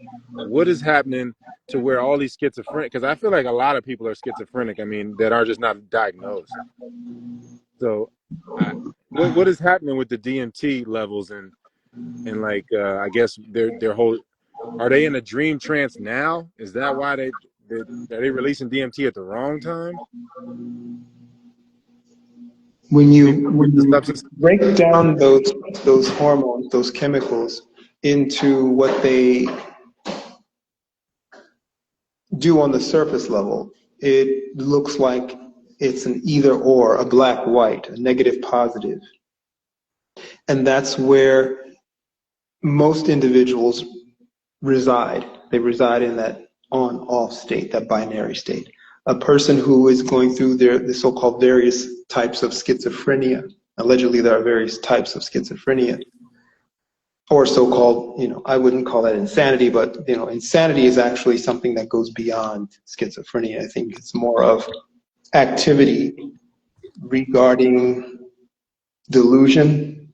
So someone who is participating in horrible living habits or patterns, that's an insane person, especially when they know better or when they've been apprised of better. Then that's just an insane individual. They're willfully, anyone who's willfully arrogant about their horrendous, egregious, detrimental, self-sabotaging behavior, that's insanity. Suicide is insanity. Someone who is suicidal is borderline insane. And you know what insane is? Lack of sanity, lack of balance. So with these chemicals, Unsanitary. well, yeah, exactly. Sanitary is what, you have sanitary and you have unsanitary. So unsanitary would be things that can bring about a lot of chaos, literally. So we have these chemicals that borderline the brain. You have one side or the other. And I'm talking about hemispheres. So you have pleasure, you have pain. You have confusion, you have volition. But what happens is there's a mix of the two. And that happens with alcohol abuse, that happens with cannabis abuse, that happens with anything that can take you into the realms of so-called euphoria and out again. Usually you end up with a pattern that's kind of so-called bipolar-ish, meaning you don't know when you're going to go into a down mode or down trend, but when it happens, you either recognize it and do your best to come out of it, which usually it means indulging in something that's going to stimulate you or distract you, or you stay within it and it becomes part of a chronic pattern. This is the nature of using any kind of drug. In fact, food can be a drug and it can have the same exact effect. You see a lot of obese individuals, and not just obese individuals, but people who are just addicted to their food. They have the nerve to call someone a foodie these days, but they're addicted to the so-called pleasure principle of food. And when there is a problem, in order to alleviate the connection to that problem within the realm of the senses, one is going to indulge in one's favorite foods, what they call guilty pleasures or guilt foods. This is all sanctioned, obviously. It's through the realm, the so-called empire structures, the marketing, the food companies, the processors, everything associated with it, the rehab clinics, everything, the hospitals, all sharing within that feeding frenzy. So when someone has an issue, regardless of whatever that issue is, that goes beyond their threshold of handling and management, they go to their food or they go to their drink, alcohol, whatever. Some get an endorphin rush from working out. Some get it from running. You have to recognize these patterns as they build so that you can stop them and say, no, there's no need for this. I don't need a stimulant, external or internal. And I'm not going to allow dichotomies within. I recognize what these things are for. One of them is for the procreation purpose. There's a flood of emotions that occurs during the procreative, or supposed to occur through the procreative actions. And that's why, the so-called random so-called sex, or sex for pleasure, sex for fun, sex to rekindle, sex to reconcile. These are all utilizing something outside of their intended purpose. And the sentient that's doing it seldom gains a benefit from it, other than the pattern itself. The released so-called energy that comes from it, obviously, the way energy goes, if it is done in an abusive chaos situation, only one will benefit from it. If it's done in a mutual understanding, true informed knowledge and consent, both will benefit from it. So what you're getting in most so-called sexual activities is a one-sided outcome. So a male might think he's getting something from it when he, gets over on someone or gets what he wants out of someone. In actuality, she's getting it, and she's maintaining it and keeping it. And even if he's innocent to the sense that in the sense that he has no idea that he's being used as like a tick would use a sentient being or a creature, he has no idea that that's what's occurring, because he has no clue about himself and what he will automatically, deliberately, willfully give up, then yeah, he will be used. And that's just the way the setup is designed. There's no culprits in that. Although one could look at it from a outside sense, a subjective sense, and say, there's an adversarial situation. Yes, it is adversarial, but it's more prey and predator. He doesn't recognize he's a prey. Just like we look at the animal world, you see spiders, you see praying mantises, you see what goes on in those realms. That's the way it's designed, for a purpose, a larger purpose. But you're not supposed to be like that. You come through a different design, and you're not supposed to do that. You can become that, you can relegate yourself to that, and this is what we see. Most are relegating themselves to what they do through every action and inaction and lack of contemplation. When you allow your distractions to truly distract you from knowing what you are, who you are, where you are, when you are, and what you're supposed to do in that context, you just become a servant to the realm. You see single mothers doing it. You see couples doing it. You see college students doing it. They live to pay the bills. They live for the next party. They live for the next conquest. They live for the vacation. They live for the next 10,000 followers on their social media platforms. You're being distracted. And that is really sad, or saddening. Indeed. So to clarify, you said the whole concept of like duality, the dichotomies and whatnot, that's practically wandering in delusion, more or less. Is it? I don't know if I missed the point. Not quite, but close. So just keep it in a simplistic way.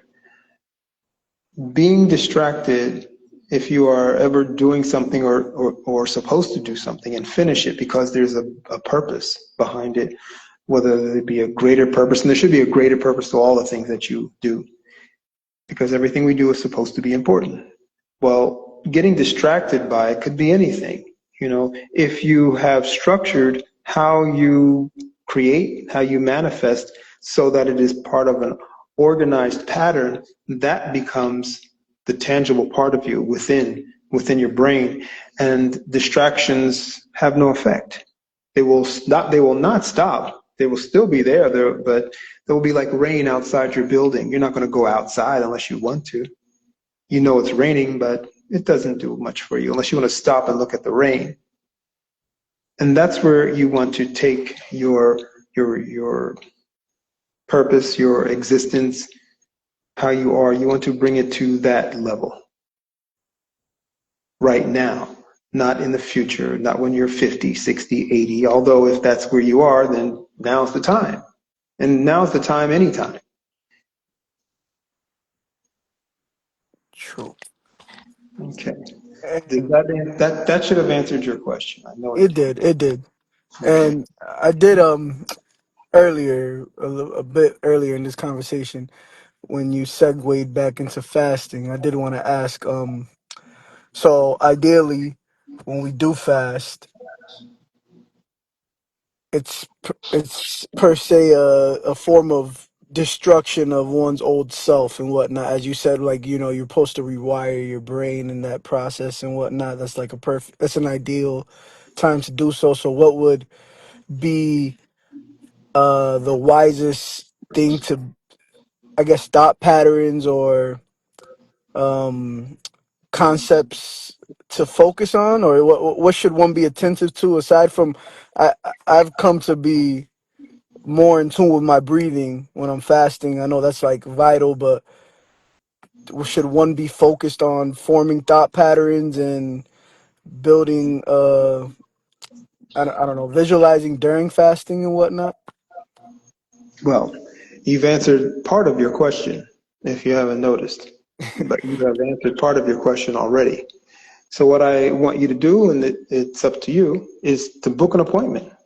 And then we can go through all of that for you only, not in general, because fasting is not a one size fits all. Yes, it is a universal act that all can indulge in, but it is not one size fits all. Everyone is unique.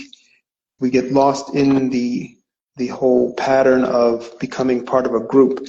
Yes, it's okay to be a collective, but at the same time recognize within that collective, it's kind of a paradox. It's like autonomy and reliance. You are autonomous, but you rely on your community. So when you fast, you are unique, yet you are participating in something that is ancient and universal. So yeah, I would recommend doing that if you want to, when you want to, when you know you want to, because again, many talk a lot, but they're not willing to go to the next level. Indeed. Thank you, Farrell. You're Appreciate it. welcome. Mhm. And we've got, pardon, Taylor, there's a question that came in, and I want to address the question. I think you have brought this up before many times, and I think when you do mention it, it confounds many. It's regarding the time, the so-called 1,000 years. So many get confused because it's hard to conceptualize, it's hard to accept, that so-called time has been manipulated by other sentience beings. It's not difficult for that to occur. I want everyone to recognize that. If you've got a control pattern system, especially through a religion, sure, you can control many, many so-called minds, and you can make them think that the time that they are in, the so-called time that they're in, which is actually a falsehood, but you can make them think that they are in a time, and you can set that mode for that time. Not only the mode, but you can create the measurement pattern for that time. So in other words, you have just envision a huge wind-up timer that you see on a stove, and there's a crowd in front of it, and you just go back there and you put the timer on and you let everyone know, okay, this is where we are and this is where we're going. You do that through a religion, especially if you associate it with so-called icons. Or you can do it through so-called history and war and colonialization. That word always, maybe because I despise the word, but you can do so through invading, through the minds of the settlers and those that they follow. You can do a lot with time, and people will follow that, especially if they feel there's a benefit to it or a pleasure to it. Again, we're dealing with the chemical. You get pleasure from hurting someone and taking from them and gaining. This is occurring, and you're taught to compete. This is all part of that chemical process. They're playing with your chemicals. They're playing with you, and you have no idea When I say they, pardon that. That's another thing I don't like. I don't want to be nebulous nor use those innocuous terms. I'm referring to actual people who've come and gone and who are still here, and they reside in the various realms that you consider the control grid or control systems of a so-called society. The people that you look up to, or the people that you listen to, who are their spokespeople. You know, your media, your proponents, or your media components, the so-called icons that you're taught to respect and revere, that just come out of nowhere, allegedly.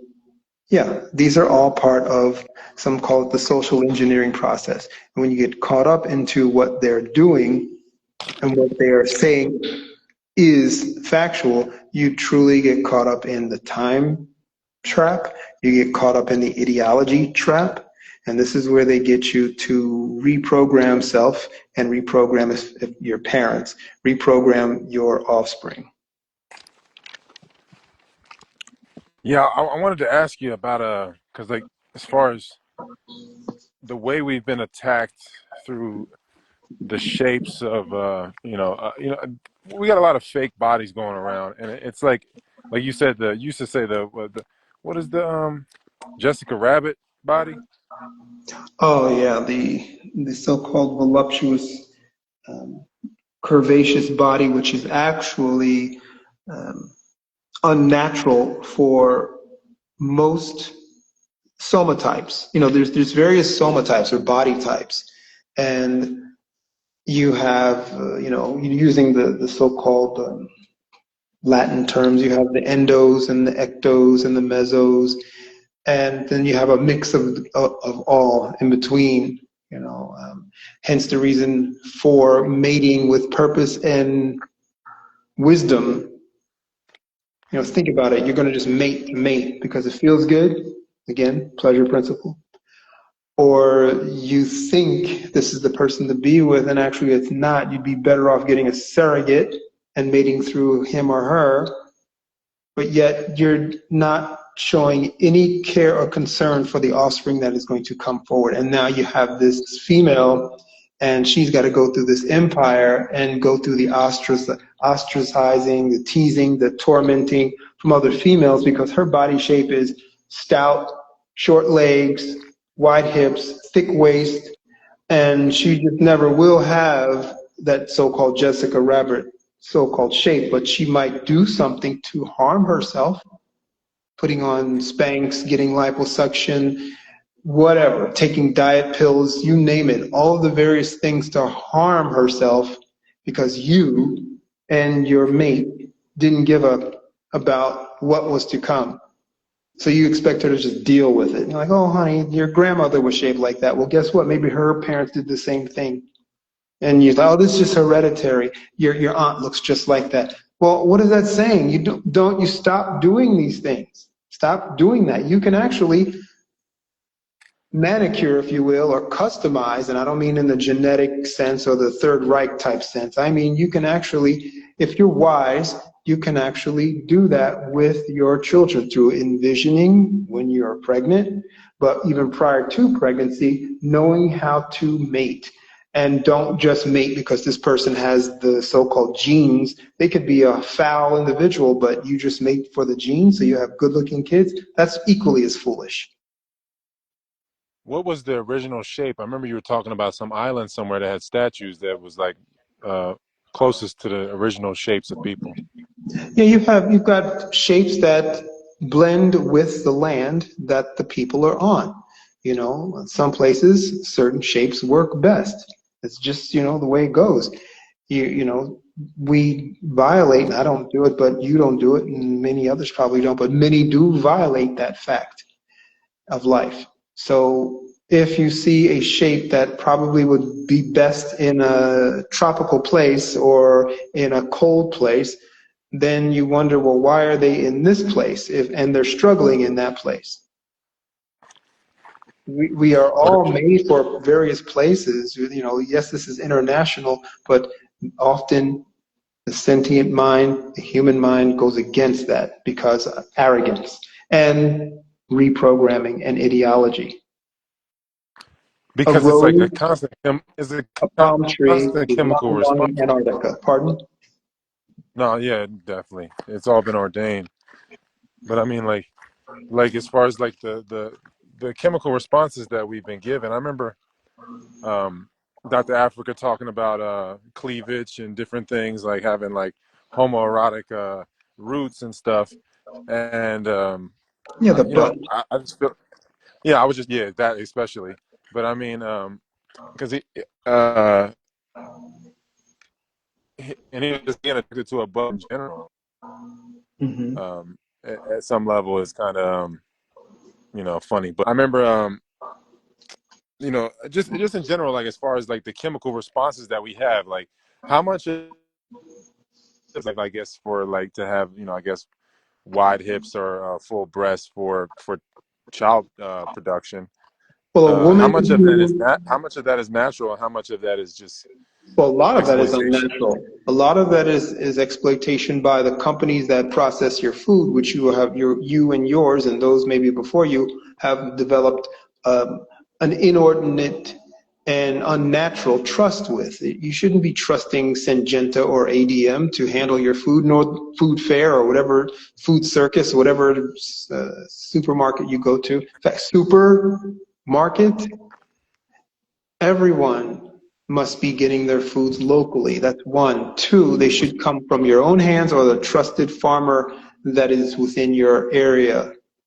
But again, this seems so alien and against so-called nature. Yeah, talking like this is allegedly against nature. The nature of what? It's not nature. It's against the bent of the empire. So you don't see a supermarket as wicked, inherently wicked, or that your food on shelves as a bunch of non-moving commercials and ads. You don't see that, and seeing these things in packages, and half of the things are not edible. You're not supposed to be eating anything that's dry. You have to reconstitute it in order to ingest it. And you're not supposed to be eating meat that you or your man didn't hunt and get. Well, I mean, if you don't hunt or fish, then you're a scavenger, like the bird you see on the side of the road eating the rabbit that was hit by a truck. So you are basically, and you're putting your trust that, oh, this reddish meat is fresh. You know that you've seen the videos, maybe not, but most likely you have, whether on so-called social media or in television programs or news programs. You know what companies do. You know what people do with the things that you are ingesting, yet still you don't stop. So you expect differently from that? It's not going to happen. You're just going to compound the problem, exacerbate the problem. And yes, you will affect your offspring. You will affect a lot of things about your offspring. The shape of your offspring, the capacity for your offspring to think outside of these realms through so-called miracle. And that miracle is primarily from the creator originator and from that sentient themselves before they come through, that will they have within to fight against their own parents' mistakes and foolhardiness, and fight against all those other things around them to recognize not doing that. Others will just come through and they'll just go along and get along, and they'll eat the way they've been programmed to eat, and they'll look that way. They'll be full of parasites and they will be happy that way. That's everyone you see around you. In fact, many listening right now. But you come out of that. The fact that you're listening right now is a huge step. So And you what is don't the go best backwards reference? once you Sorry. learn these things. That's okay. Once you've learned these things, you have a choice. You can go backward, as they say, or you can move forward, but you cannot deny what you have learned. Yeah. Or I feel like it's like a tenfold thing. Like it hurts way more the more you know. Um, but yeah, I mean, what is the best reference for the shapes of people? So that people can realize how, I guess, as a barometer, how far they are away from the sickness or how close they are to the sickness of the So condition. you can look at yourself in a mirror and in your underwear or nude if you want. Just be careful in mirrors because they are portals too. But you can look at yourself in a mirror and Just be honest when you see yourself. Look for blemishes, look for marks that shouldn't be there. Some of them are melanomas. Some of them are as a result of injuries that you received while in utero, while in the womb. Others are as a result of what came before you, signs from your lineage, and they show up on your skin. We're just looking at the surface. And then you look at the shape of you, things that are that stand out. Usually bloating and inflammation stands out automatically. You got bloating and you're 35 or 25, you shouldn't have bloating anyway if you're 85 even. But you haven't been in any kind of traumatic accident or blunt trauma or fallen down a flight of steps, you shouldn't be seeing any kind of swelling or edema, pulmonary edema, any kind of edema in your appendages or around you. If you see bloating around your midsection, if your midsection is wider than what it should be, when you look at your torso and it goes straight down, then there's possibly some obesity occurring. You're probably eating or indulging in too many yeast products, bread products, and simple so-called carbohydrates, more than likely. And that's a huge problem with many. And that will misshape you too. If you are below a certain height or stature, you shouldn't be eating a lot anyway. You see a lot of overweight males, females primarily, and males who are below a certain height, and they shouldn't be eating to that degree. And of course, what they're eating too, because most things are hormone laden, estrogen mimicker laden, you name it, plastic laden, and you shouldn't be ingesting those things. You should not be ingesting anything like a soda or alcohol. But what I'm referring to now is a complete life change for many. So just look at the self in the mirror and take note of it.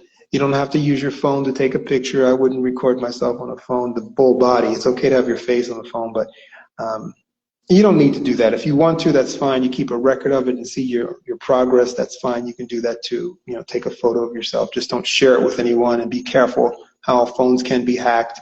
So put it on a thumb drive and watch your progress. Don't harm yourself. Don't starve yourself in the sense that you starve yourself of nutrients. You can starve yourself of the junk that you've been eating, but don't take away your nutrients. Recognize what nutrient patterns you require based on where you are, and based on your height, based on your so-called age, based on your so-called ethnicity and your gender. You will see your so-called shape go into its natural form based on its structure. And I said, as I mentioned before, the so-called science of soma, you can call it so-called somatology. I made that up possibly. But you have the endomorph, the ectomorph, mesomorph, and you have a mix of them.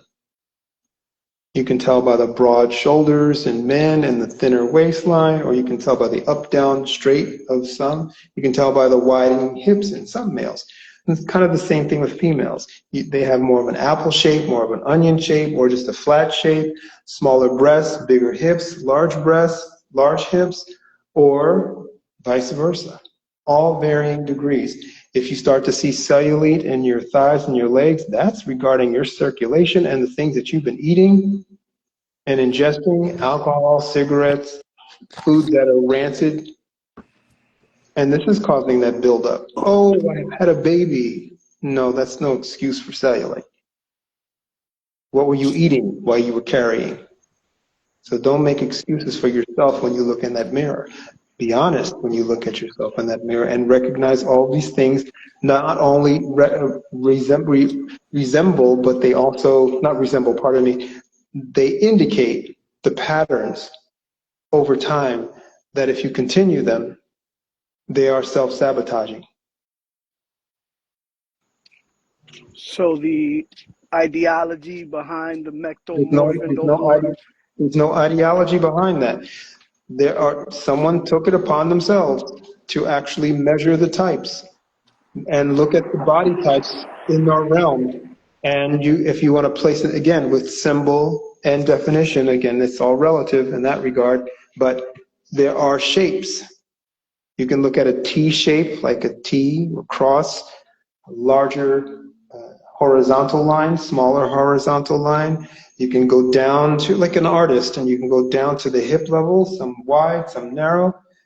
You're carrying your flesh on a frame, and how that flesh manifests itself is based on what you put into you and how you treat or train the structure and the flesh. So that means by the movements that you commit to, the ways that you recline and repose or relax and rest, all of that together will determine your so-called look.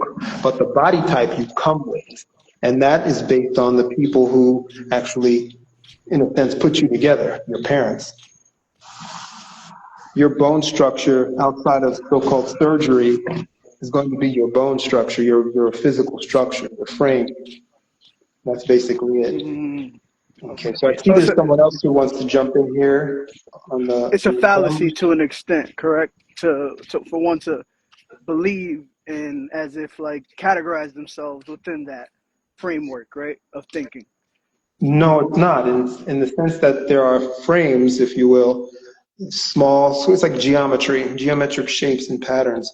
You can say that there's variances. No one's a perfect one, but in the sense that no one has the actual shape of one. But go look up those shapes so that you can actually see body shapes, somatypes. You can actually see the various shapes. You'll see your own shape. This is the pattern that was made by the creator originator for sentience, for man.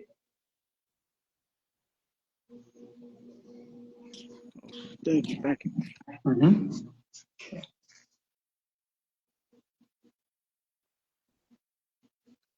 All right, so there's someone else who wants to, oh, they left, okay. And there's a question from Carson, and Carson asks, greetings, what is the true purpose and function of Dreamcatcher, both in the potential, original form, and the modern manifestation and use? And then the next question from Carson is, with the true date being 1,000 years different, how does this affect numerology? Would every individual's life path number be different then, or would each number simply have different meaning? Okay, so, and then insist to exist, there's a few questions here. Insist to exist says, greetings, can you recommend any literature on homesteading? Okay, so which one did you want to address first? Taylor. I think he's buffering. Me? What I want to address first? Yes. What was the options again? I'm sorry. Those are a lot of questions.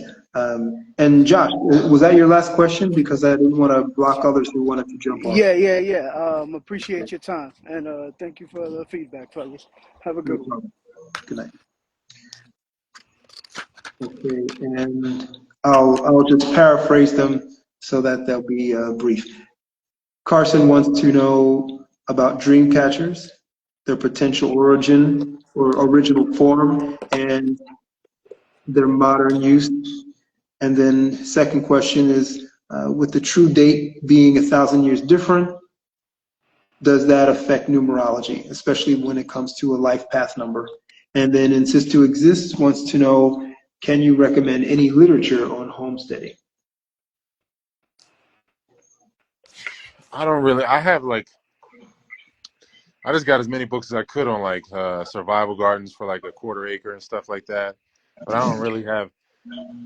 I haven't really found anything that I feel like is that in depth or like specific. I think you should just get a basket of different sources, and then you're just gonna have to go through some sort of trial and error as well. And then it would really be helpful if you know anybody in your area that gardens, any older person or somebody that's seasoned in gardening.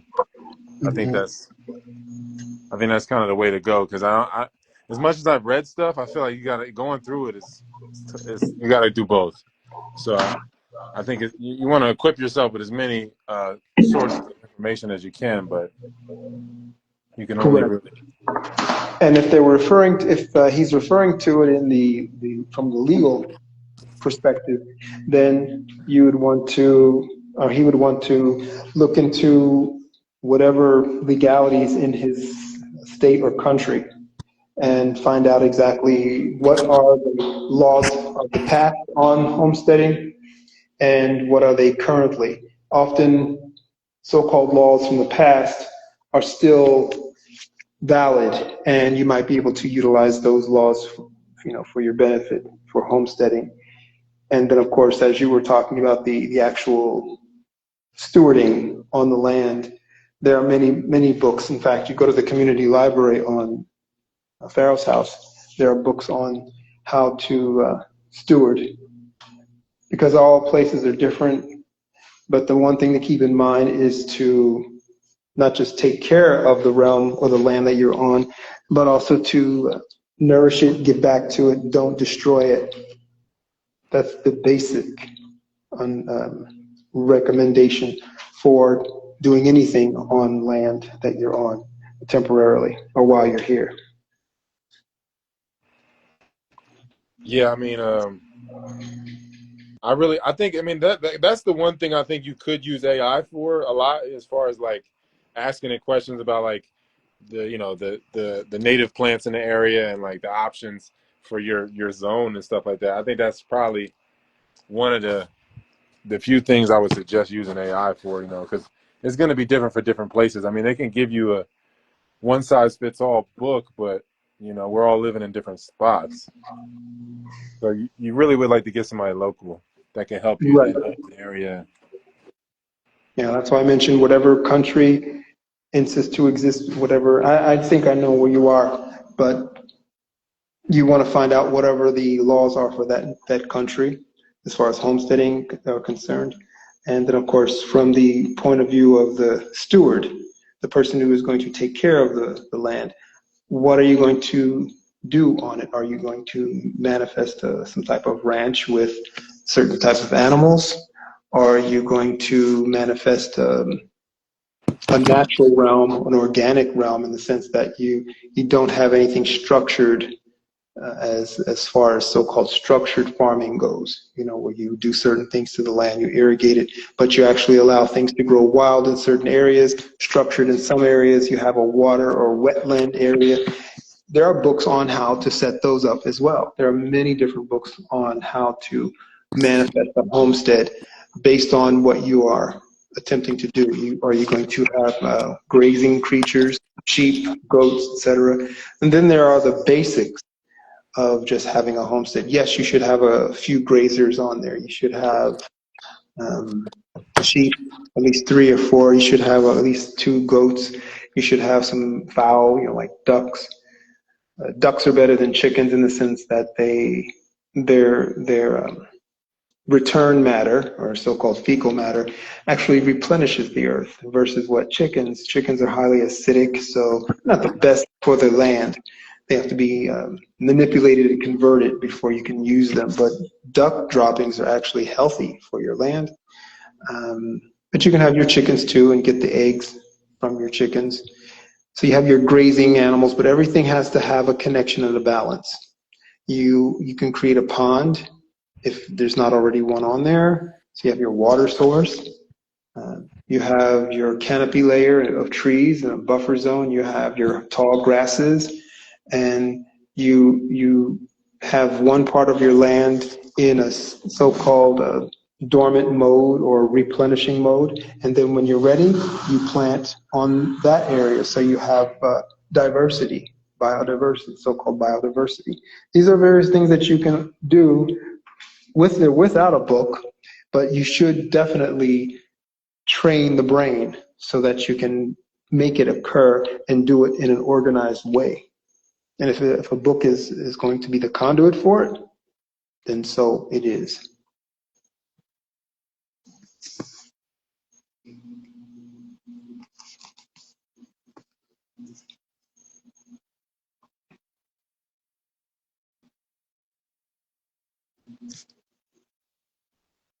And I think did you have any other questions?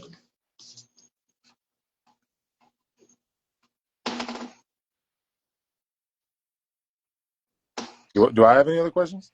Mm-hmm. Yeah, I had some questions, I guess, about some history questions. Just kind of about the catacombs and like throughout the world, you got all these catacombs and all these temples with all these bones stacked. So with such care, and I was just wondering, like, was this just like a warning shot, like to show people, like, look, this is what happens to people that buck the system, or what is it? What is it with the catacombs throughout the world like that? Most of the catacombs, many of the catacombs, I wouldn't say most, but many of these so-called catacombs are not that old, and many of them were set up based on certain religious patterns for the departed and their remnants. So you have the catacombs in France, you have the catacombs in Rome, you have catacombs in so-called Mexico, you have catacombs in various places. You have catacombs in Seattle, you have catacombs that still yet undiscovered in this realm. But they all do serve, there's catacombs in Turkey, many in that area as well. But they serve different purposes. One as a place for the resting place for the remnants of those who have gone on. Others as a tunneling system or tunnel system to maintain the so-called spirits, not the soul, the so-called spirits of those departed in a maze so that they cannot have any influence on those above. That's some cultures have that in mind. Is there any validity to it? Of course, there's validity to most things. But like, and I just seen there were some temples or like churches even like in some in some Slavic countries Mm-hmm. that they have these bones and everything stacked up. I didn't know if that's what like those were like the bones or the remains of people that were from the last reset or something, some resistors or something. You mean like mass graves? Yeah, because like, but it's also like, why would you make such a display of it? Are you trying to show people like this is what happens if they resist? That's what I was wondering, if that's what the catacombs were. Some of Ah, them. okay.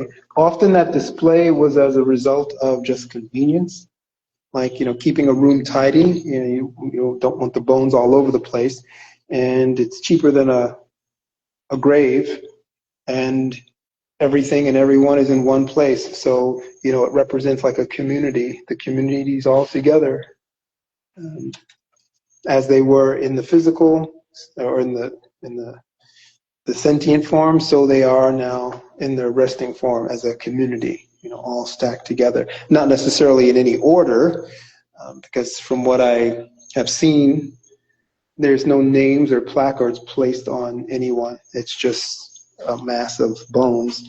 And then, of course, yes, there are many instances where there were probably catastrophes and the bones were just placed there, possibly as a warning to those who see it. This is what can happen. Were these bones that come from just natural causes over time? Possibly, but in some instances it doesn't fit.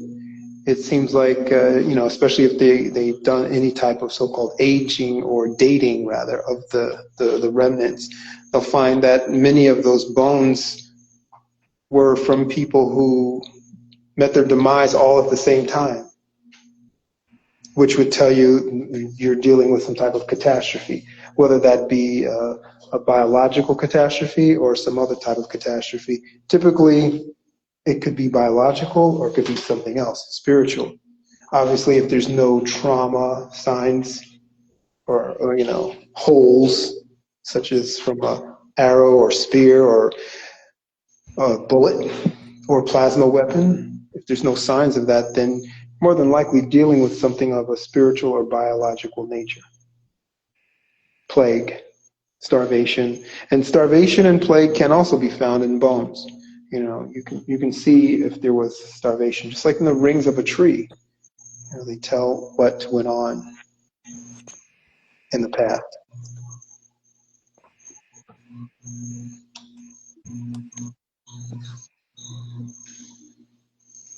Yeah, no, I was wondering about that because it just seemed like they went through a lot of trouble to make those bones stack like that in all those different places. Mm-hmm. Are you referring But to the ones in Rome that you saw in Europe? yeah, and I, like you said, they're all over. There's a lot of them all over the world. Mm-hmm. So I was just wondering like what those were exactly, or what they were from. Some paid to be in catacombs because they didn't have a plot or place to be buried. And so for a small pittance, you paid the church, and the church made money to house those bones. Obviously, they didn't put anyone in any order. She just got stacked on a shelf. And if someone came to visit, which was probably unlikely, and from what I gather and glean from certain data, these churches did make money off of not just the rental fees, because that is a rental fee, but they also made money off of bringing people in to see that. And yes, it did instill fear or whatever else. It's kind of like a house of horrors, an early, a primitive form of it, or so-called early form of it. And people would come down and look and whatever. And then, of course, there were those who actually did come down to pay homage to those who had passed. And if you notice, there are sometimes little alcoves, and in those alcoves, if you look closely, there are names of some people that were carved into the walls by their relatives. Okay. Yeah, I was just wondering about that. My like my last questions like kind of surrounded the um the numbers of the population in North America, because I mean I've seen like such wide range of numbers. People say 10 million Native Americans. Some people say 100 million Native Americans. I was just I guess trying to, because none of it, a lot of this stuff just doesn't make sense. And I mean they could show us like pictures of a bunch of buffalo bones. They wiped out a bunch of buffaloes, but I don't how many Native Americans were there. And because I was looking at the figures, like by 1900 there was only 300,000 Siberian types, but there's like over 11 million so-called black people. Mm-hmm. And so I'm like, this doesn't make sense that you had well, in general they say only supposedly only 5 million supposed slaves came in or were brought to North America. It So was I mean less than that. you would think, based on the conditions reported, that they would have a decline in population of slaves, or maybe at best they would stay the same at 5 million, but there was a surplus in 40 years of twice. They doubled in numbers, and then the so-called natives dwindled down to 300,000. Yeah, be wary of numbers. Numbers are used to sway the minds and can often be used to back up some argument or claim, usually a theory. And that's one of I don't even call it a theory, but tales. Yes, it's not even presented as a theory, it's presented as fact that the so-called Europeans wiped out the so-called Native Americans. And they claim through disease and wars, et cetera, et cetera. And so it's been debunked. Yes, disease wipes out individuals, sentience. But does that say that, oh, well, the slaves were the so-called, now mind you, there's that term, there's that programming, the slaves, which is, again, symbol associated with definition. So automatically, the so-called black is the chair, and the symbol is the word slave. So you're supposed to associate the two, and when you say the slaves, you should automatically, by default, boom, picture a black man or a black female with their hands bound, on their knees, and some etching. Programming done to maintain a status. So there were no millions murdered. The millions are still here. And there were no millions brought over. You know, the number of trees you would have to get rid of. Last I checked, they weren't metal ships. You would have to literally wipe out most of Europe's trees in order to build these ships, in order to bring these people over. You had frigates, you had schooners, many of these, and you had large ships, but not that many. They weren't like the armadas out of Spain or the ones out of Asia.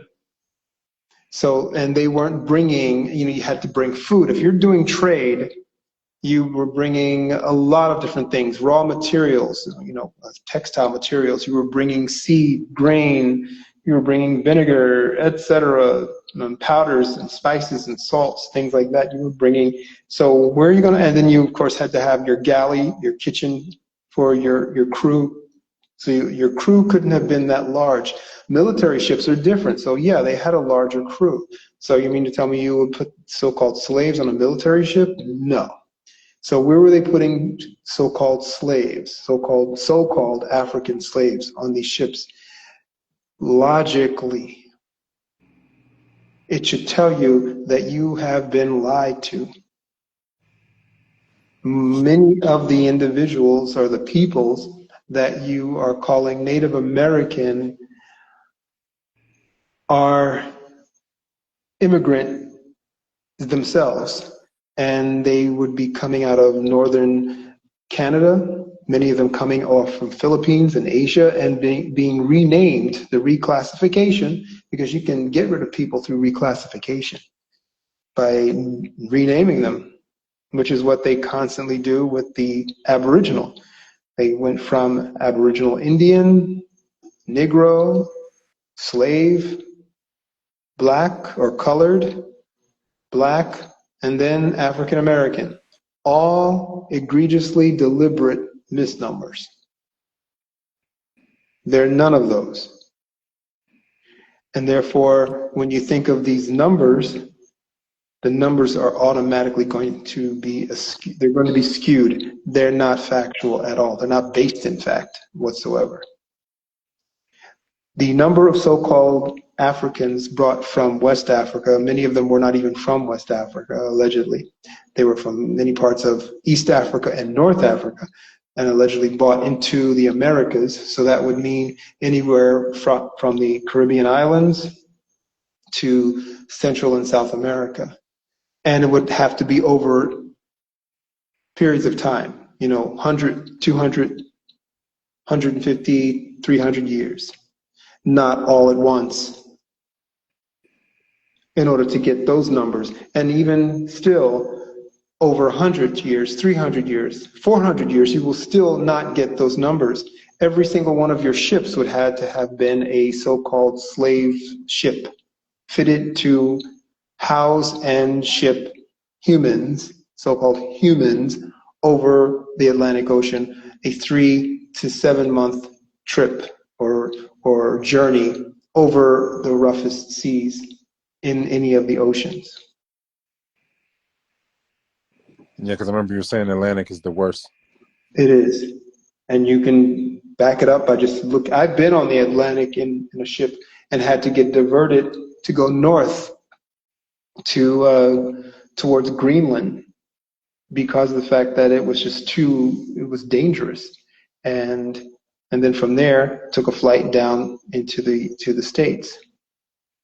Because you said the Pacific means like passive. Yeah, that's where it gets the name from.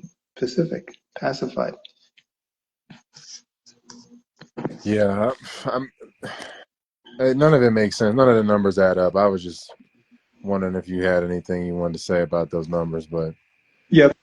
yeah, we were having a discussion because I remember you were saying like looking at King Philip's War, and I'm looking into King Philip's War, and I was like, who the fuck is King Philip? You know what I mean? But the guy, the Native American, is the Sashim, is the chief or the Sashim. He's Philip. He's calling himself Philip. Exactly. Not his name. So why would a person like that select a Greek, name himself after a Greek, and his brother name himself after Alexander, because Philip, I think, is Alexander's father. Correct. Why would they?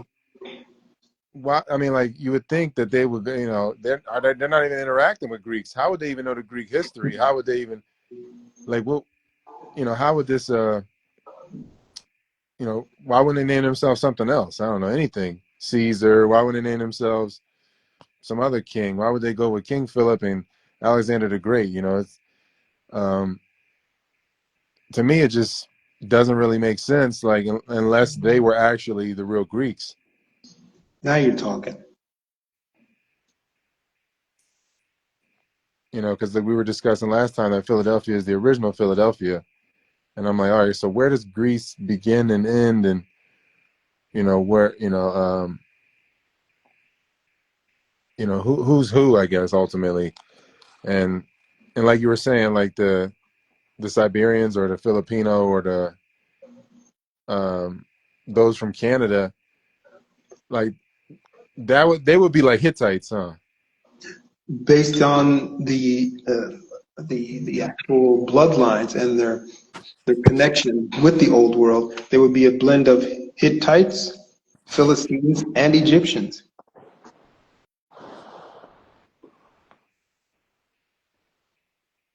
So these are the Egyptians. So that they're Hamites, And Canaanites.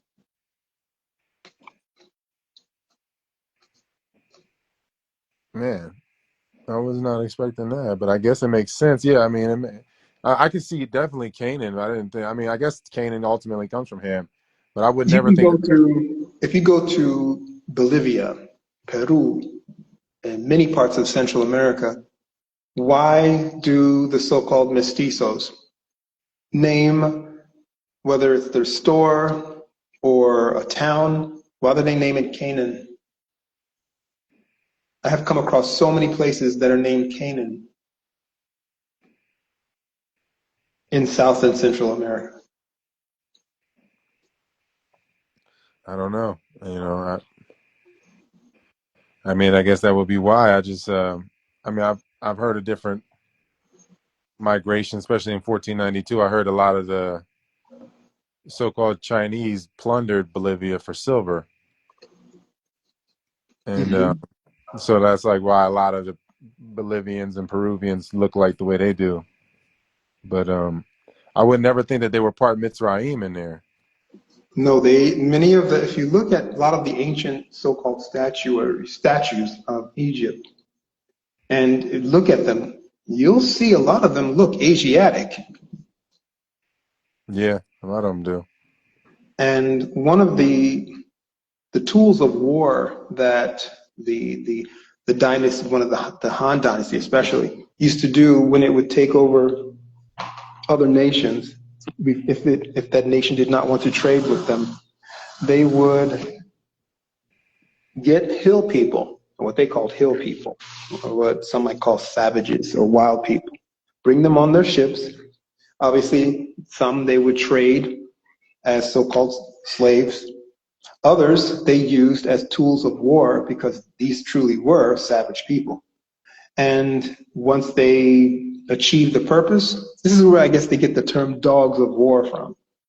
And once they achieved the purpose, the so-called dog of war, if it did not stay with their captors, their enslavers, they became like renegades. They went off into the forest in groups, and there they stayed until you see this day. And you see these people, they call them tribes, and many of them encountered the aboriginals there, and they slaughtered them. There are actual cave drawings and remnant paintings of this onslaught. It didn't happen over hundreds of years. It happened in a very short time.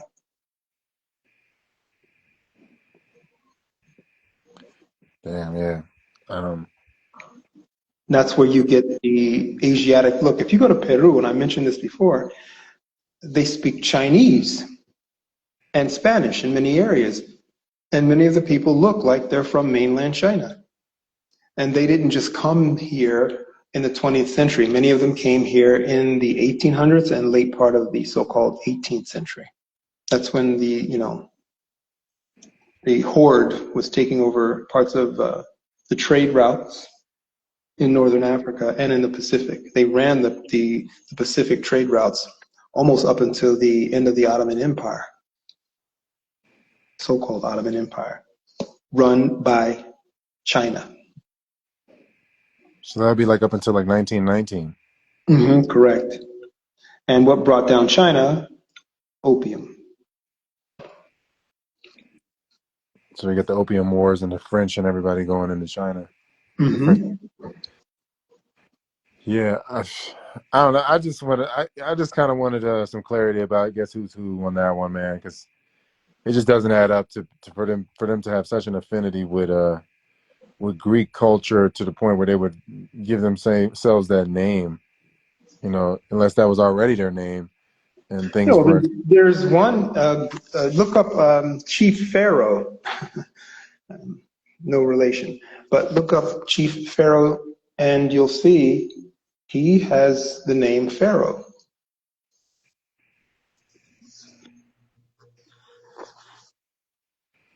So across North America, there are Native Americans that are not Shemites. I don't think any of them, the Native Americans, are Shemite or The Shemitic. original ones. They wouldn't be Native Americans though. They would be Aboriginal or Yeah. original. And so the Aboriginals across the Aboriginals, they're all Shemites, the ones in North America, or is it because if you got Mitzrayim and different people in there, so would you have Hamites and Yaphethites that have their little enclave that was their area, or no? Well, this is allegedly all Canaanite region. If you go by what was written in Bible, and Yeshua was told to come in and remove them. Yeah, because the promised land is the Canaanite land. Correct, Canaan Where land. where were they living before that? Like, what? I guess was it just a reset, and then after the reset, the Canaanites took that area, so then they were like, "Yo, you got to take this area back." Well, according to what's taught in the Bible, once again, is that they violated. There's always a violation, and that violation could be encroachment. Obviously, the worship of strange gods didn't bring about instantly the wrath of the Most High, but violating contracts seems to bring about the wrath. Going into lands where you're not from and taking over and then adding insult to injury, worshiping strange gods. So many of the Shemites, and including the bloodline of Israel, started to worship these strange deities. They participated in the Mastema worship, the worshiping of the mother goddess, and participating in all those rituals that went along with it, including sacrifice, circumcision, you name it.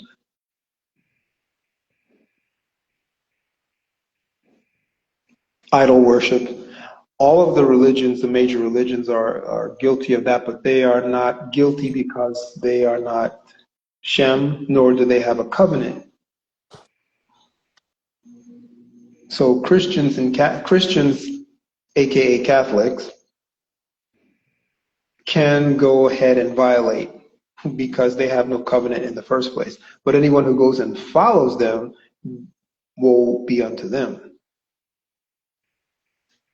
So that's why people feel like they do get power from Christianity and what have you.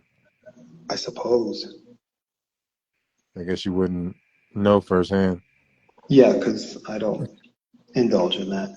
But it's obvious it's a violation. Whether a person is Christian or not, do you just discount one half of the so-called Bible and only go with the New Testament because it suits, the lifestyle of sin, sin, sin, repent, and repeat?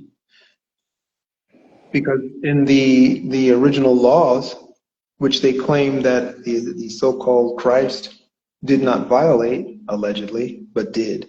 But if it existed at all, they claim that There was no violation of that. So if that's the case, then why are they violating it as a member of their religion? Like idol worship. Right, exactly. Idol worship. And that includes crosses, rosaries, virgin statues in the garden or on a church, Jesus paintings, um, you name it, Sistine Chapel. All of those are abominations because they violate. The gospel is the comes from the word evangelical or evangelical, which Hmm. which means like a good news from a war victory. Something like that. So I mean, because I was just trying to break this down, I guess, like evangelical, like what is with the because angelos means messenger, Hmm. and that's where you guess you get angel from, Exactly. and it's coming from like I guess the translation of the word malak, the Hebrew word. I guess they somehow translated into angel or angelos, and I so like that's why I was like more solidified in the what you were saying as far as like this is a fallen angel worshiping cult. Um, yeah. Well, so were the fallen angels or were angels ever like useful in a harmonious way? Like I was like, man, I wonder if like if we're looking at this thing like a whole body that we're living in, is it like messenger RNA or is it just like a microbial? Everything is in the minute, or in the minutia, as one might say. And from that extends outward everything else that we can see in our realm, in the so-called visible, tangible realm. But the volition is from below or beneath or within. Even beyond your cells comes your memory, comes your will, comes your intent. But it manifests through your cells. Obviously so because you're here in the so-called physical, allegedly. So the will of the creator originator comes through the sentient or through life itself. The will to be is a manifestation or an example, a living example of the will of the creator originator.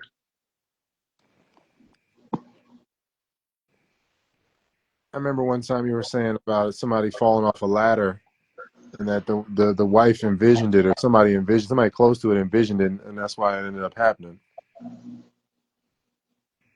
What is the power, I guess, of that type of thing? Like people that are envisioning Jesus to or whatever, envisioning things, Jesus saving them or what have you. Like what is that just like projection or is there actually It's how you make a spirit. It's how you make a program. And there's going to be variations of it. Why? Because everyone has a difference of opinion. So someone from Thailand is going to, based on the ideology and what they revere and are afraid to violate, will have a vision that possibly looks like them or possibly looks like Brad Pitt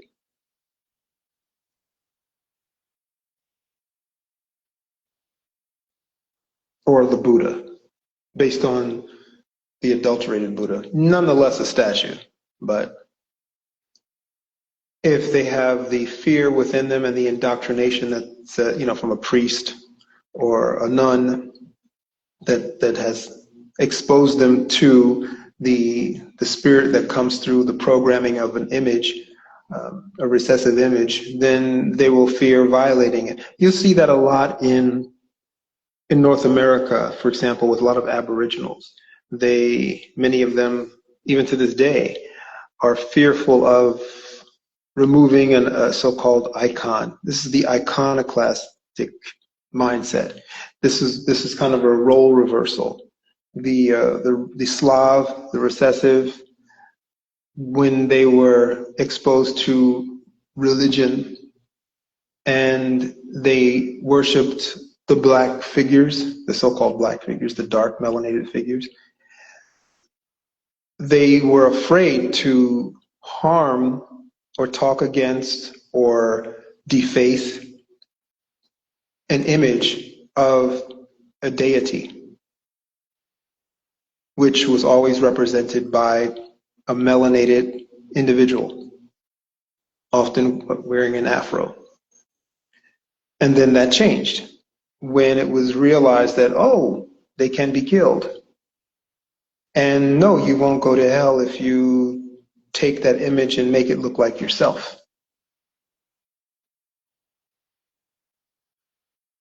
But to this day, you'll go to places in Vietnam or in Brazil, and they'll have a recessive looking hippie from 1969, Woodstock, hanging in their home with two fingers up and an exposed heart with a cross on it. Or a Mary standing on a ball, same two fingers up, head tilted to the side, with or without a baby, in blue and white or purple and white. But these are tangible programs, and people are afraid to violate them. You violate a program, your computer will crash, meaning you'll go to hell.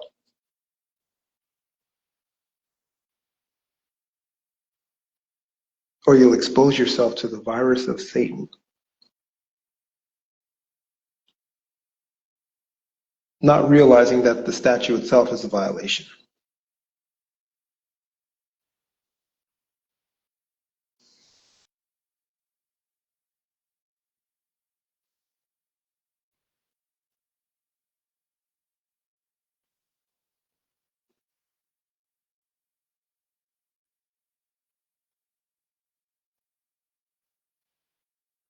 But while you mull that over, to everyone who has passed through, and for those who have remained especially, have you absorbed and now seen that you have to be ready to move forward, not with fear and not with this mindset of it's the end. It was the end the moment this place was made. Everything that begins ends. So the last days, you can say, were as soon as Adam and Eve were made, or some say as soon as so-called Adam and Eve, or Adon and Chena took part in the defiance. Some say that's when it occurred, or when they recognized that they were like so-called gods. A so-called God knows the beginning and the end and recognizes that.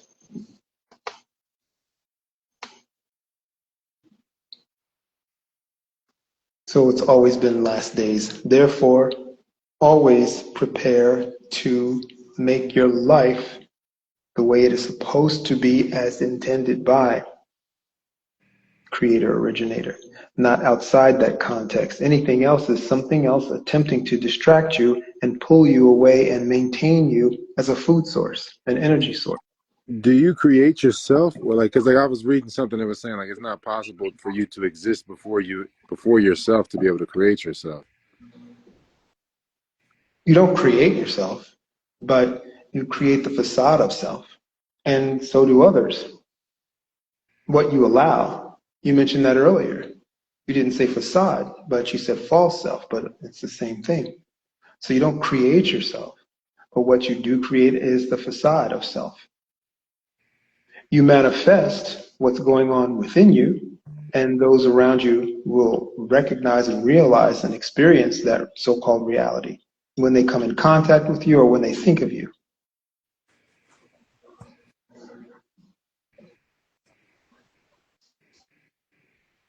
That's why if you can create yourself, then someone can destroy you. They can only destroy your facades.